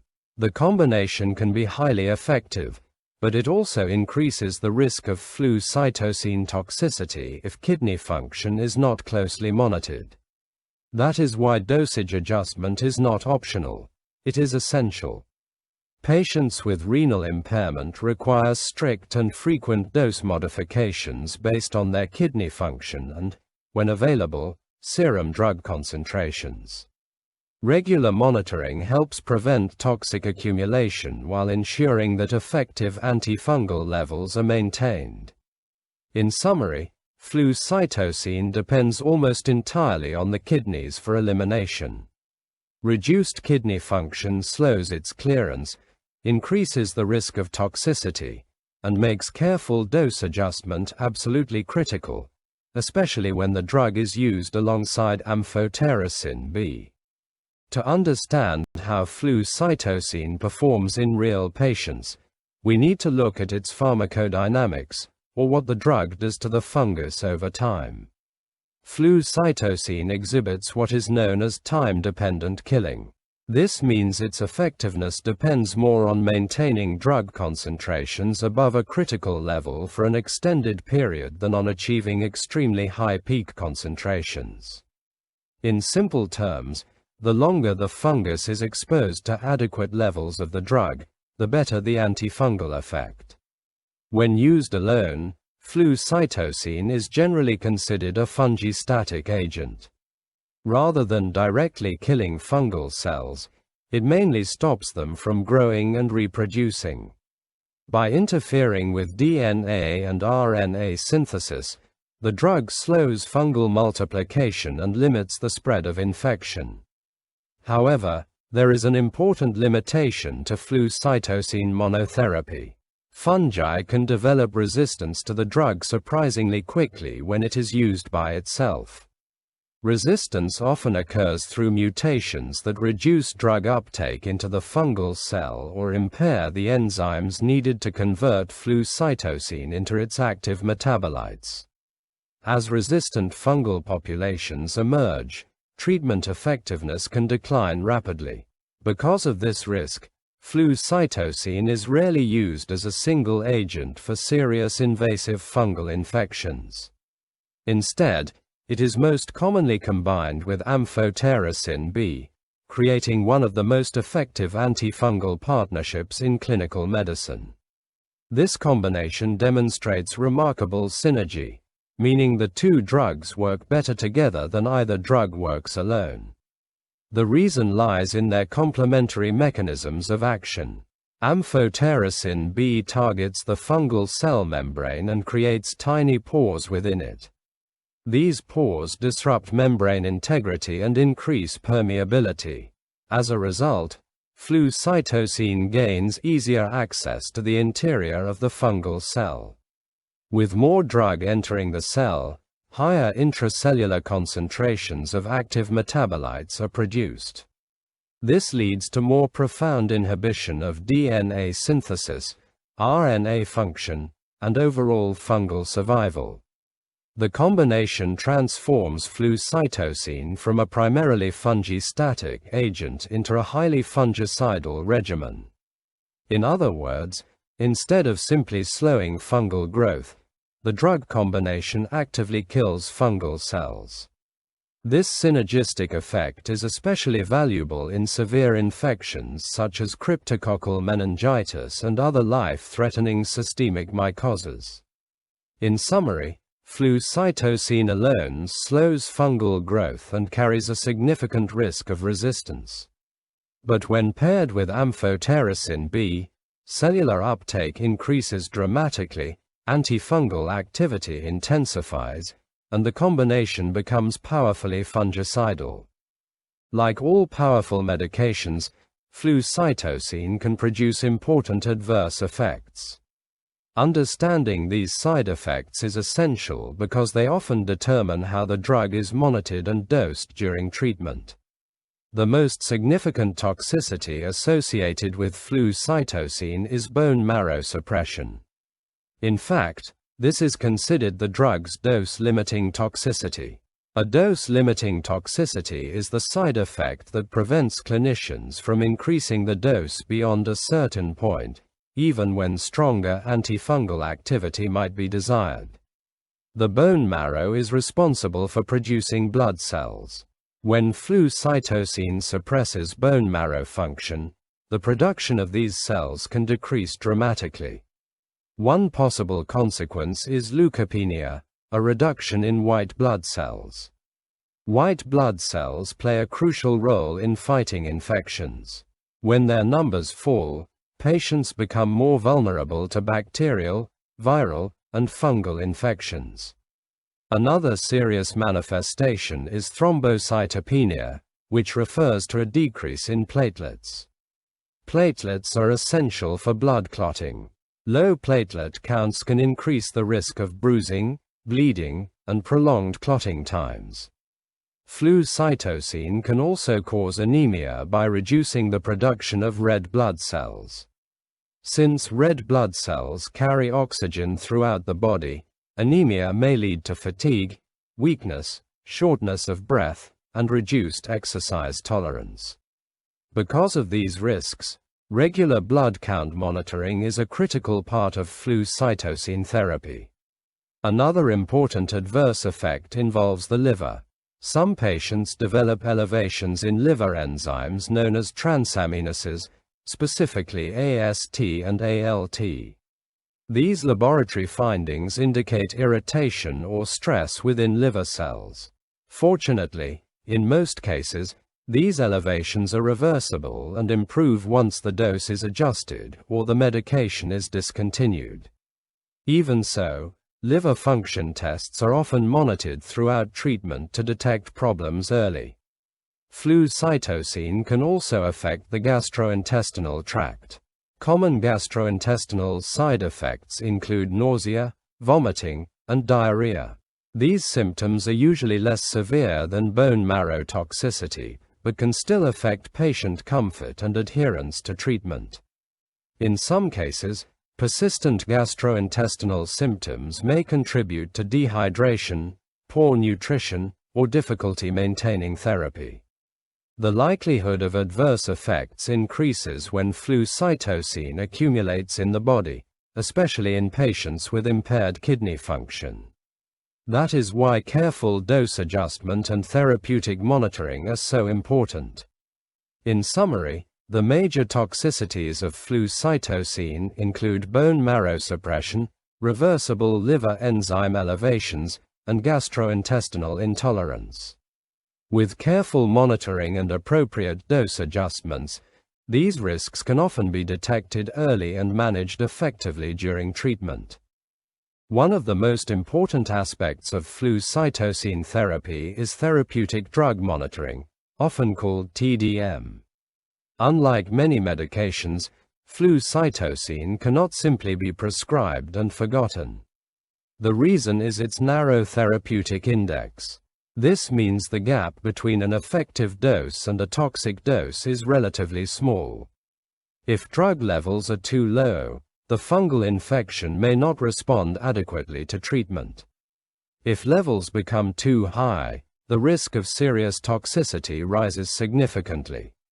Because of this delicate balance, regular measurement of blood concentrations is considered essential during therapy.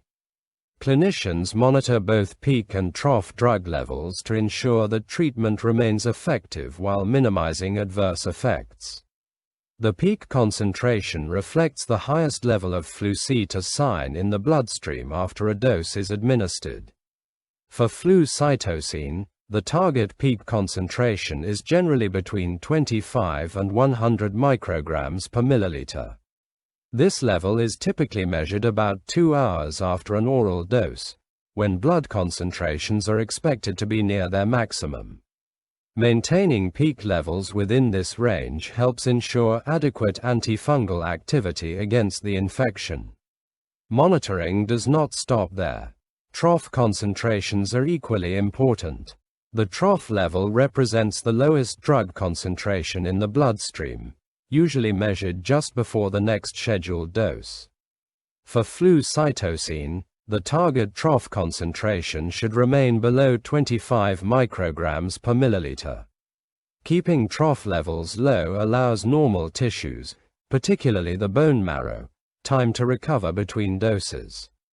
This recovery period is important because bone marrow suppression is the most significant toxicity associated with Flucytosine. Problems arise when drug concentrations remain elevated for prolonged periods. Studies have shown that sustained Flucytosine levels above approximately 100 to 120 micrograms per milliliter are strongly associated with severe myelosuppression. Myelosuppression refers to suppression of bone marrow activity, leading to reductions in white blood cells, red blood cells, and platelets. As these blood cell counts fall, patients face increased risks of infection, anemia, fatigue, bruising, and bleeding complications. The risk becomes even greater in patients with impaired kidney function because Flucytosine is eliminated primarily through the kidneys. If renal clearance decreases, Drug levels can accumulate rapidly unless doses are adjusted appropriately. That is why therapeutic drug monitoring plays such a critical role in safe Flucytosine therapy. In summary, TDM helps clinicians maintain drug levels within the therapeutic window. Peak levels should remain between 25 and 100 micrograms per milliliter. Trough levels should stay below 25 micrograms per milliliter, and sustained concentrations above 100 to 120 micrograms per milliliter should be avoided to reduce the risk of severe bone marrow toxicity. Let's apply what we've learned to a real clinical scenario. Imagine a 35-year-old man living with HIV. He was recently treated for cryptococcal meningitis, a serious fungal infection that commonly affects patients with advanced immunosuppression. The initial treatment was successful, and the acute infection is now under control. However, treatment does not end here. The patient has a current CD4 count of only 85 cells per cubic millimeter. This indicates significant immune system weakness and places him at continued risk for opportunistic infections. At this stage, he has entered what is known as the maintenance phase of antifungal therapy. Maintenance therapy, sometimes called secondary prophylaxis, is designed to prevent the infection from returning after successful initial treatment. This raises an important clinical question. Can antifungal maintenance therapy be stopped now that the infection has been treated? The answer is no. Although the infection has improved, the patient's immune system has not yet recovered sufficiently to protect him from relapse. A CD4 count of 85 cells per cubic millimeter remains well below the threshold associated with adequate immune function. Without continued antifungal protection, cryptococcal infection could recur, potentially leading to another episode of meningitis. This is where antiretroviral therapy, or ART, becomes critically important.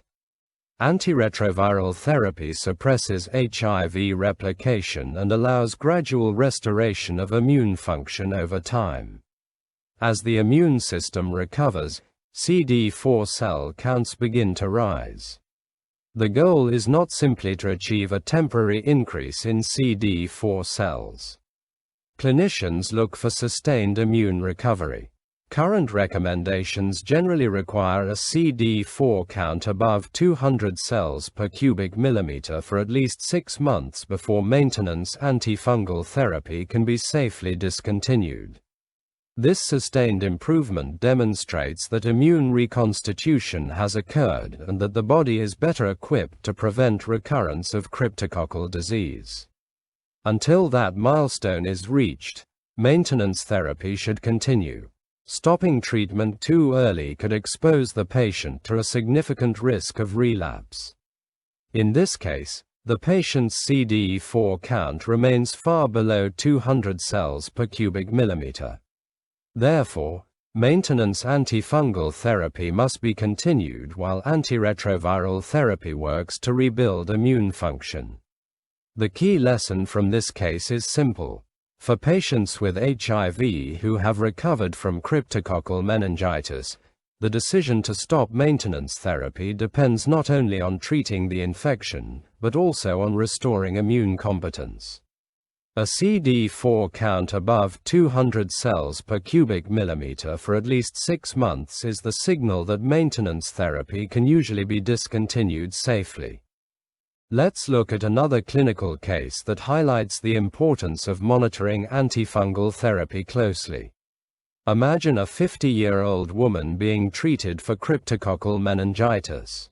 She is currently in the induction phase of treatment, the most intensive stage designed to rapidly reduce the fungal burden. Her treatment regimen includes intravenous Amphotericin B and oral Flucytosine. This combination is considered the gold standard for many severe cryptococcal infections because of its powerful synergistic effect. Initially, everything appears to be going well. However, A routine laboratory review reveals an important change. Her serum creatinine has doubled, and her glomerular filtration rate, or GFR, has fallen by approximately 50%. These findings immediately raise concern for acute kidney injury. In this situation, Amphotericin B is the most likely culprit. Although highly effective, Amphotericin B is well known for its nephrotoxic potential. It can damage kidney function, particularly during prolonged therapy. At first glance, declining kidney function may seem like a problem related only to Amphotericin B. But there is another major concern. Flucytosine is eliminated primarily through the kidneys as unchanged drug.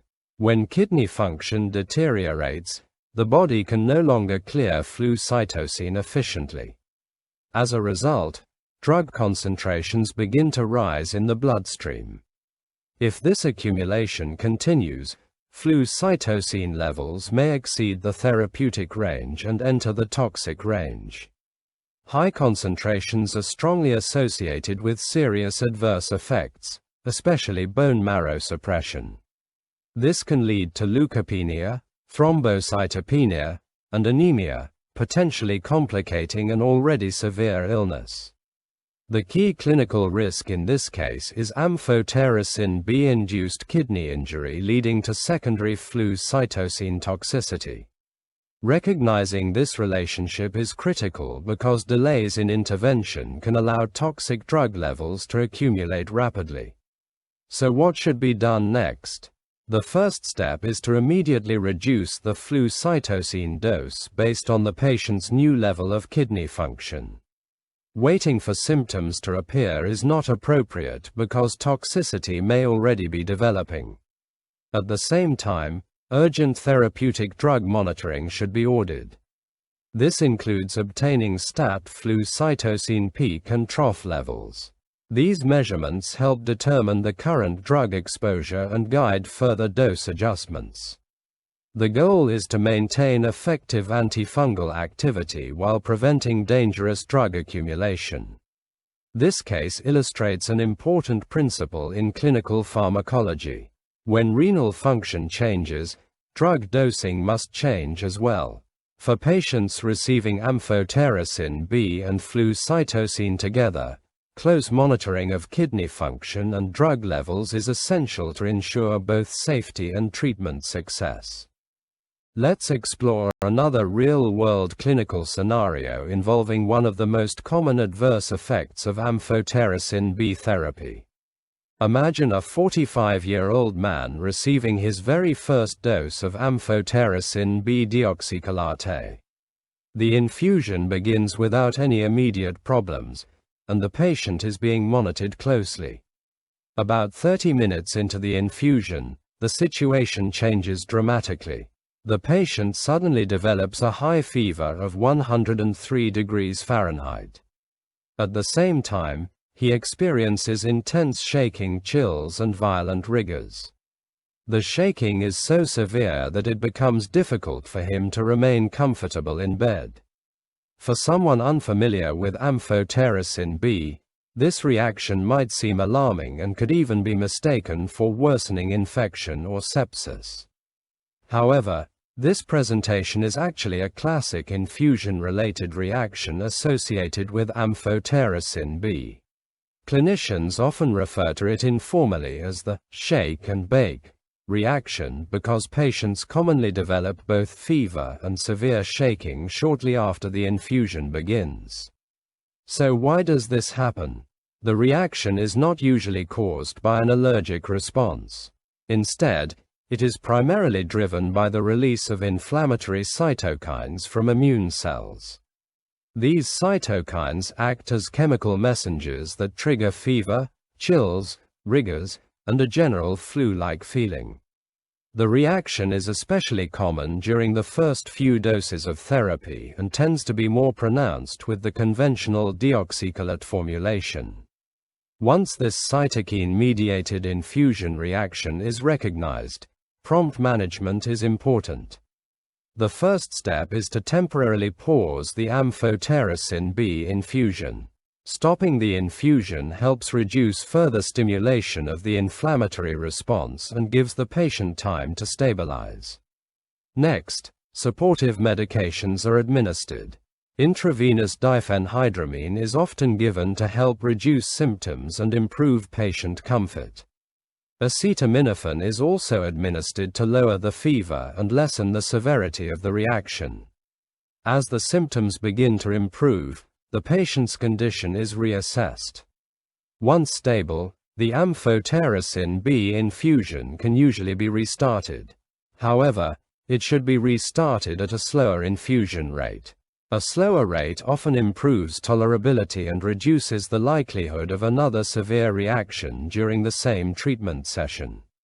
Future doses may also be preceded by pre-medication strategies to minimize recurrent infusion reactions. The key lesson from this case is that fever and rigors during Amphotericin B infusion are often the result of a predictable cytokine-mediated reaction rather than treatment failure. Recognizing the shake and bake syndrome allows clinicians to respond quickly, manage symptoms effectively, and continue life-saving antifungal therapy safely. Let's work through another important clinical case that demonstrates why therapeutic drug monitoring is so critical during Flucytosine therapy. Imagine a 60-year-old solid organ transplant recipient being treated for a severe fungal infection. Because transplant patients receive immunosuppressive medications, they are especially vulnerable to opportunistic fungal diseases.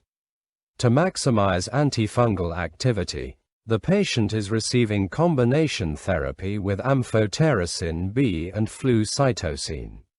Initially, the treatment appears effective. However, routine laboratory monitoring soon reveals a concerning trend. The patient's white blood cell count has fallen to 1.2 thousand cells per microliter, indicating severe leukopenia. At the same time, the platelet count has dropped to 40,000 per microliter, a condition known as thrombocytopenia. These laboratory abnormalities immediately raise concern for bone marrow suppression. A low white blood cell count increases the risk of serious infections. A low platelet count increases the risk of bruising, bleeding, and hemorrhagic complications. The next step is to determine the underlying cause. Because the patient is receiving Flucytosine, therapeutic drug monitoring is performed. The results provide a critical clue. The Flucytosine peak concentration is measured at 135 micrograms per milliliter.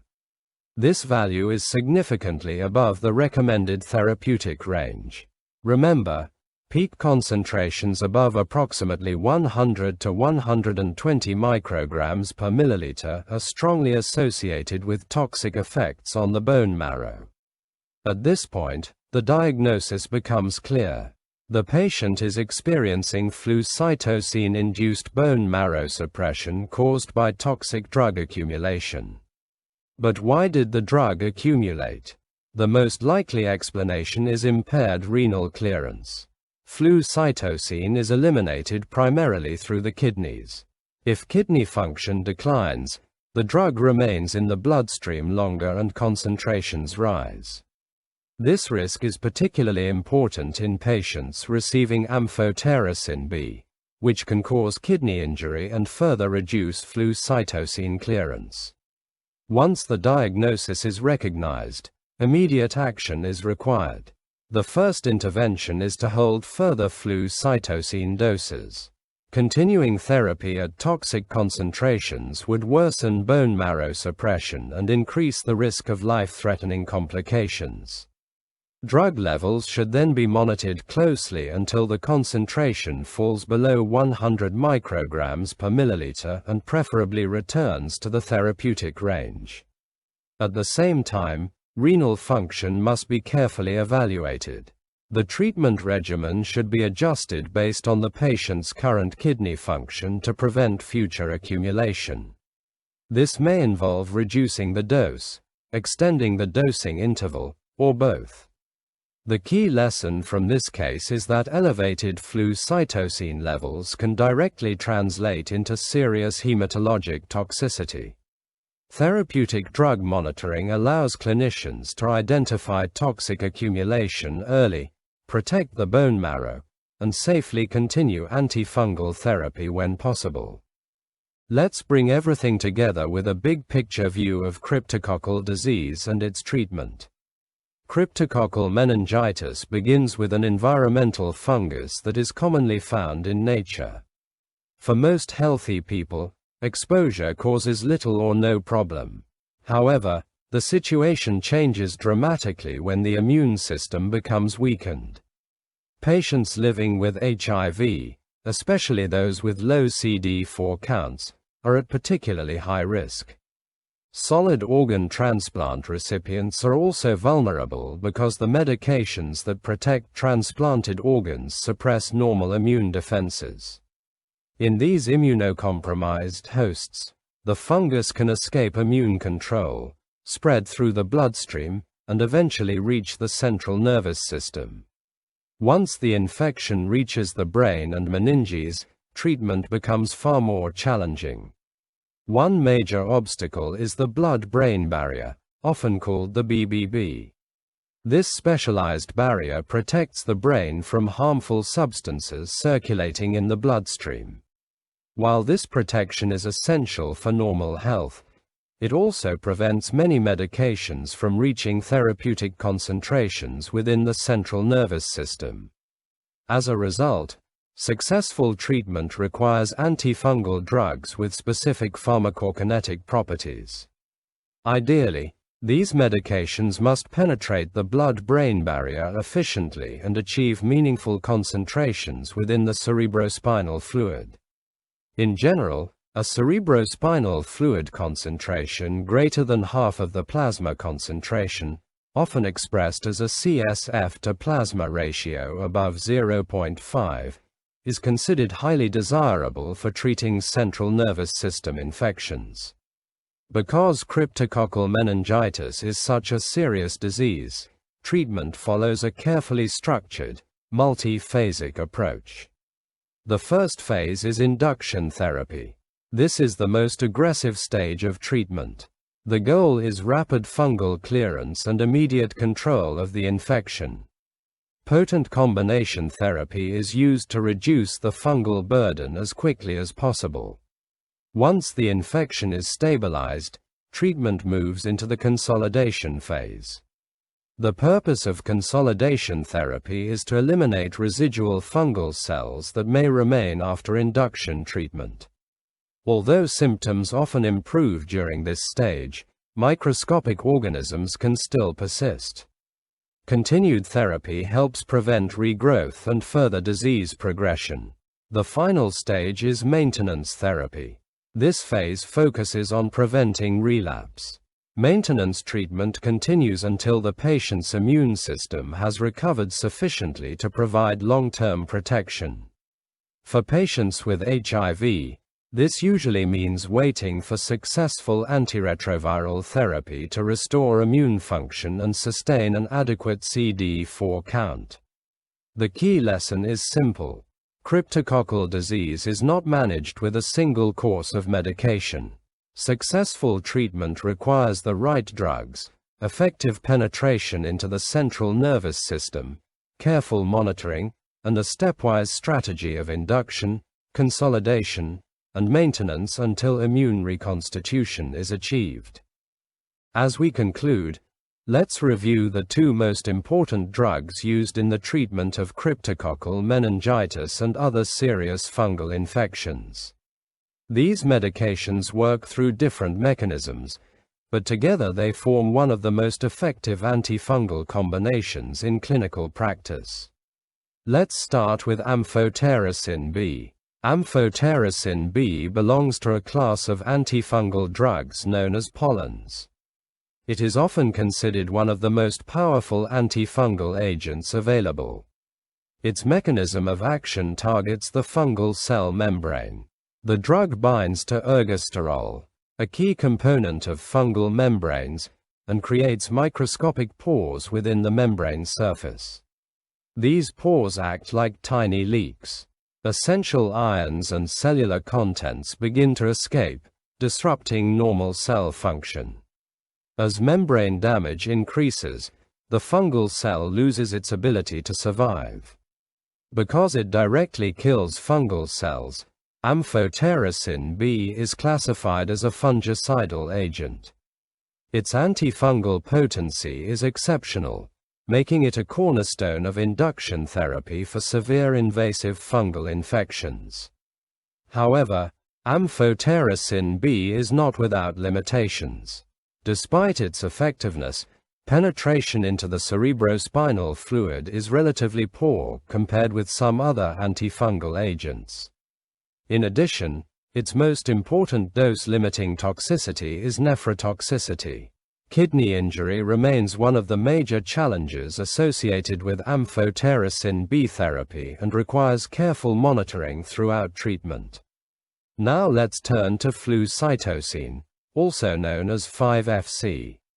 Flucytosine is an antimetabolite antifungal drug that works very differently from Amphotericin B.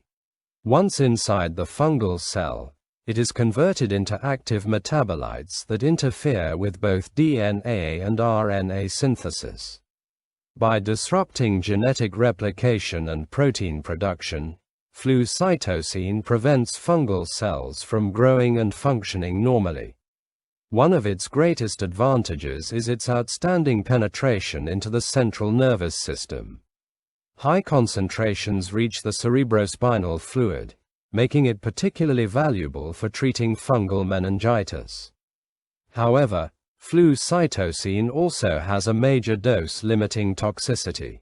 Excessive drug levels can suppress bone marrow function, leading to leukopenia, thrombocytopenia, and anemia.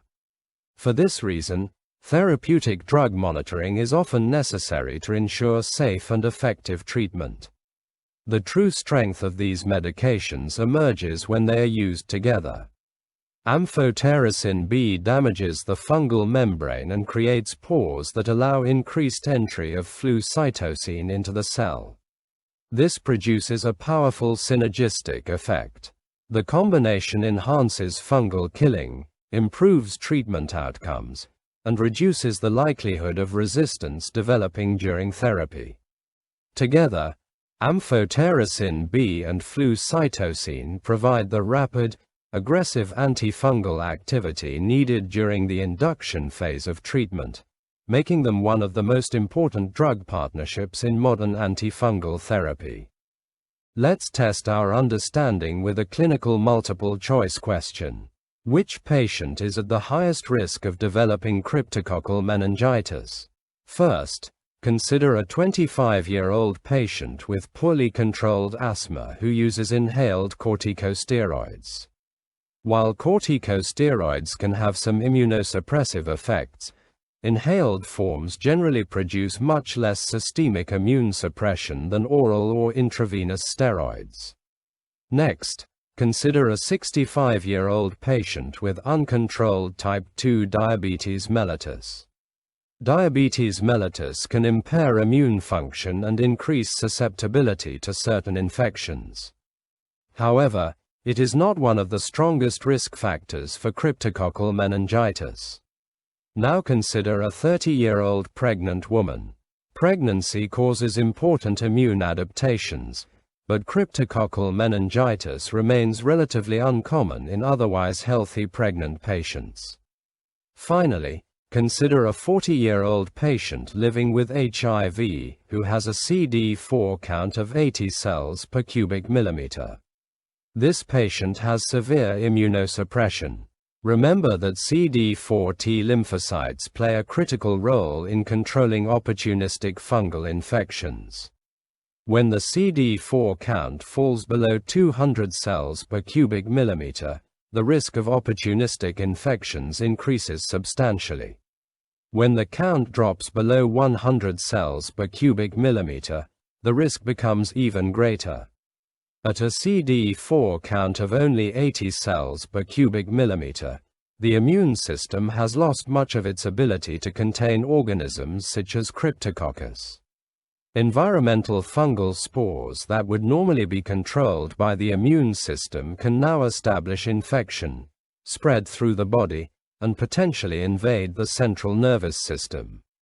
This is why cryptococcal meningitis has historically been one of the most important opportunistic infections in patients with advanced HIV disease. The correct answer is B. The 40-year-old patient with HIV and a CD4 count of 80 cells per cubic millimeter. The key concept is not simply the presence of HIV, but the degree of immune suppression. A very low CD4 count is one of the strongest predictors of cryptococcal disease. Whenever you see HIV combined with a CD4 count below 100 cells per cubic millimeter, cryptococcal infection should immediately be considered a major clinical concern. For exam questions and clinical practice alike, severe cellular immunodeficiency is the biggest clue pointing toward cryptococcal meningitis risk. Therefore, option B is clearly the highest risk patient in this scenario.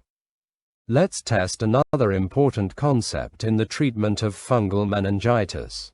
Here's the question. During the induction phase of fungal meningitis, what is the primary reason for using combination therapy? Let's work through the options one by one. Option A suggests that combination therapy is used to shorten the maintenance phase. While successful induction treatment may influence overall outcomes, the duration of maintenance therapy is mainly determined by immune recovery and disease control, not simply by using multiple drugs. So this is not the best answer. Option B suggests that combination therapy increases the protein binding of Amphotericin B. Protein binding is a pharmacokinetic property of a drug and is not the reason these medications are combined. This option does not explain the clinical benefit of combination therapy. Option D suggests that combination therapy increases the patient's glomerular filtration rate, or GFR. In reality, Amphotericin B can actually reduce kidney function in some patients due to its nephrotoxic effects. Therefore, this option is clearly incorrect. Now let's examine option C. Combination therapy is used to exploit pharmacological synergy and reduce the risk of drug resistance. This is the correct answer. During induction therapy, the goal is rapid and effective elimination of fungal organisms. Using two drugs with different mechanisms of action helps achieve this objective more efficiently. Amphotericin B attacks the fungal cell membrane. It binds to ergosterol and creates pores in the membrane surface. These pores disrupt fungal survival and directly kill fungal cells. Flucytosine works differently. Once inside the fungal cell, it interferes with DNA and RNA synthesis, preventing normal growth and replication. When these drugs are combined, a powerful synergistic effect occurs. The pores created by Amphotericin B allow greater amounts of flucytosine to enter the fungal cell. This increases intracellular drug concentrations and enhances antifungal activity. The result is greater fungal killing than either drug could achieve alone. Combination therapy also helps limit the emergence of resistance. Flucytosine resistance can develop rapidly when the drug is used by itself.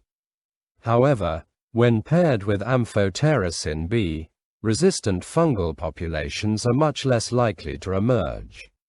This makes the treatment both more effective and more durable. The key takeaway is simple. Induction therapy is all about achieving rapid fungal clearance. Combination therapy accomplishes this by harnessing pharmacological synergy while simultaneously reducing the risk of resistance. That is why option C is the correct answer. The primary rationale for combination therapy is to exploit synergistic antifungal effects and prevent drug resistance during the critical induction phase of treatment. Let's tackle another high-yield pharmacology question. What is the mechanism of action of Amphotericin B, and what is its dose-limiting toxicity? To answer correctly, we need to understand both how the drug works and what adverse effect most commonly limits its use. Let's examine the options. Option A states that Amphotericin B inhibits cytosine deaminase and causes hepatotoxicity. This is incorrect. Cytosine deaminase is actually involved in the activation of Flucytosine inside fungal cells. It is not the target of Amphotericin B. Option C states that Amphotericin B inhibits thymidylate synthase and causes myelosuppression. Again, this describes Flucytosine rather than Amphotericin B. Thymidylate synthase inhibition disrupts DNA synthesis and is one of the mechanisms associated with Flucytosine's antifungal activity. Myelosuppression is also the major dose-limiting toxicity of Flucytosine. Option D suggests that Amphotericin B disrupts tight junctions within the blood-brain barrier and causes neurotoxicity. This is not how the drug works. Amphotericin B does not act by opening the blood-brain barrier, nor is neurotoxicity considered its primary dose-limiting adverse effect. Now let's focus on option B. This is the correct answer. Amphotericin B exerts its antifungal effect by binding to ergosterol, a critical structural component of the fungal cell membrane.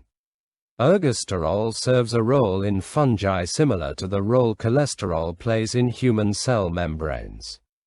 After binding to ergosterol, Amphotericin B forms pores within the fungal membrane. These pores create channels that allow vital ions and intracellular contents to leak out of the cell. As electrolytes and essential molecules escape, the fungal cell loses its ability to maintain normal function. Eventually, the cell dies. Because it directly kills fungal organisms, Amphotericin B is classified as a fungicidal drug. This powerful mechanism makes it one of the most effective agents for treating life-threatening fungal infections. However, this potency comes at a cost. The most important dose-limiting toxicity of Amphotericin B is nephrotoxicity. In other words, the drug can damage the kidneys. Patients may develop rising serum creatinine levels, reduced glomerular filtration rates, and electrolyte abnormalities during treatment. This is why kidney function must be monitored closely throughout therapy. The key takeaway is simple. Amphotericin B kills fungi by binding to ergosterol and creating membrane pores. Its major dose-limiting toxicity is nephrotoxicity. Therefore, option B is the correct answer. Bind ergosterol, form pores, kill fungi, and watch the kidneys. Let's test another key pharmacology concept about Flucytosine. Here's the question. Which enzyme is responsible for converting the pro-drug Flucytosine into its active toxic metabolite inside the fungal cell? To answer correctly, we need to follow the drug's journey from entry to activation. First, remember that Flucytosine is a pro-drug. A pro-drug is inactive or only minimally active when it first enters the body. To become effective, it must be converted into an active form inside the target organism. The first step occurs when Flucytosine reaches the fungal cell. The drug enters through a specialized transport protein called cytosine permease.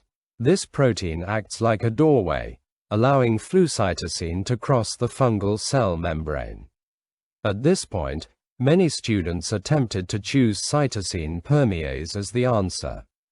However, cytosine permease only transports the drug into the cell. It does not activate the drug. So option B is incorrect. Now consider option A, thymidylate synthase. This enzyme is an important target of flucytosine's active metabolites. Once activated, flucytosine eventually interferes with thymidylate synthase, disrupting DNA synthesis. However, thymidylate synthase does not perform the activation step itself. Therefore, option A is also incorrect. Next, look at option D, ergosterol synthase. This enzyme is involved in fungal membrane biology and is associated with the mechanisms of other antifungal agents. It plays no role in flucytosine activation. That leaves option C. This is the correct answer. Once flucytosine enters the fungal cell, it encounters the enzyme cytosine deaminase. This enzyme converts flucytosine into 5-fluorouracil, commonly known as 5-FU. This conversion is the critical activation step. Without cytosine deaminase, flucytosine would remain inactive and unable to exert its antifungal effects. The newly formed 5-fluorouracil is then transformed into active metabolites that interfere with both DNA and RNA synthesis. These metabolites disrupt fungal growth, replication, and protein production. One reason flucytosine exhibits selective toxicity is that human cells have very little cytosine deaminase activity. As a result, human cells cannot efficiently convert flucytosine into 5-fluorouracil. This allows the drug to target fungal cells far more effectively than human cells. The key takeaway is simple. Cytosine permease gets flucytosine into the fungal cell. Cytosine deaminase activates it. Once activated, the drug can disrupt DNA and RNA synthesis. Therefore, the correct answer is option C, cytosine deaminase. Remember the sequence: enter through cytosine permease, activate by cytosine deaminase, then attack fungal DNA and RNA. Let's finish with a clinically important question that connects pharmacology, toxicology, and patient safety. A patient receiving Amphotericin B and Flucytosine develops an acute kidney injury. Which parameter must be monitored to prevent severe bone marrow suppression? To answer this question, we need to understand how these two drugs interact in the body. Amphotericin B is highly effective against serious fungal infections, but one of its major limitations is nephrotoxicity. In other words, it can damage the kidneys and reduce renal function. When kidney function declines, many medications become harder for the body to eliminate. This is especially important for Flucytosine. Unlike many drugs that undergo extensive metabolism, Flucytosine is cleared primarily by the kidneys as unchanged drug. If the kidneys are not working properly, Flucytosine begins to accumulate in the bloodstream. As blood concentrations rise, the risk of toxicity increases dramatically. The most serious toxicity associated with Flucytosine is bone marrow suppression. This can lead to leukopenia, thrombocytopenia, and anemia. As white blood cells fall, infection risk rises. As platelets decrease, bleeding becomes more likely. And as red blood cells decline, fatigue and weakness may develop. So which parameter gives us the best warning that Flucytosine is accumulating to dangerous levels? The answer is therapeutic drug monitoring, or TDM. Specifically, clinicians must monitor Flucytosine peak and trough levels. Peak levels show the highest concentration achieved after a dose. Trough levels show the lowest concentration before the next dose. Together, these measurements provide a clear picture of overall drug exposure. If levels become too high, dosage adjustments can be made before severe toxicity develops. This makes option A the correct answer. Now let's look at the other choices. Option B, Amphotericin B peak levels, is not routinely used to predict Flucytosine-induced bone marrow suppression. Option C, serum magnesium levels, is important because Amphotericin B can cause electrolyte abnormalities. However, magnesium monitoring does not directly prevent Flucytosine toxicity. Option D, liver transaminases such as AST and ALT, may help detect liver injury but are not the primary markers used to prevent bone marrow suppression from Flucytosine accumulation. The key clinical lesson is simple. When Amphotericin B causes kidney injury, Flucytosine clearance decreases. As Flucytosine levels rise, the risk of severe myelosuppression increases. That is why peak and trough Flucytosine levels must be monitored closely. Early detection of toxic accumulation allows clinicians to adjust the dose, protect the bone marrow, and keep antifungal therapy both safe and effective. Therefore, the correct answer is option A, Flucytosine peak and trough levels through therapeutic drug monitoring. This concludes our comprehensive review of the pathophysiology and pharmacological management of fungal meningitis. The principles, pharmacokinetic data, and clinical protocols discussed in this presentation were synthesized from standard pharmacological texts and clinical guidelines as listed here. Thank you for your time and attention to this complex and critical topic in infectious disease pharmacotherapy.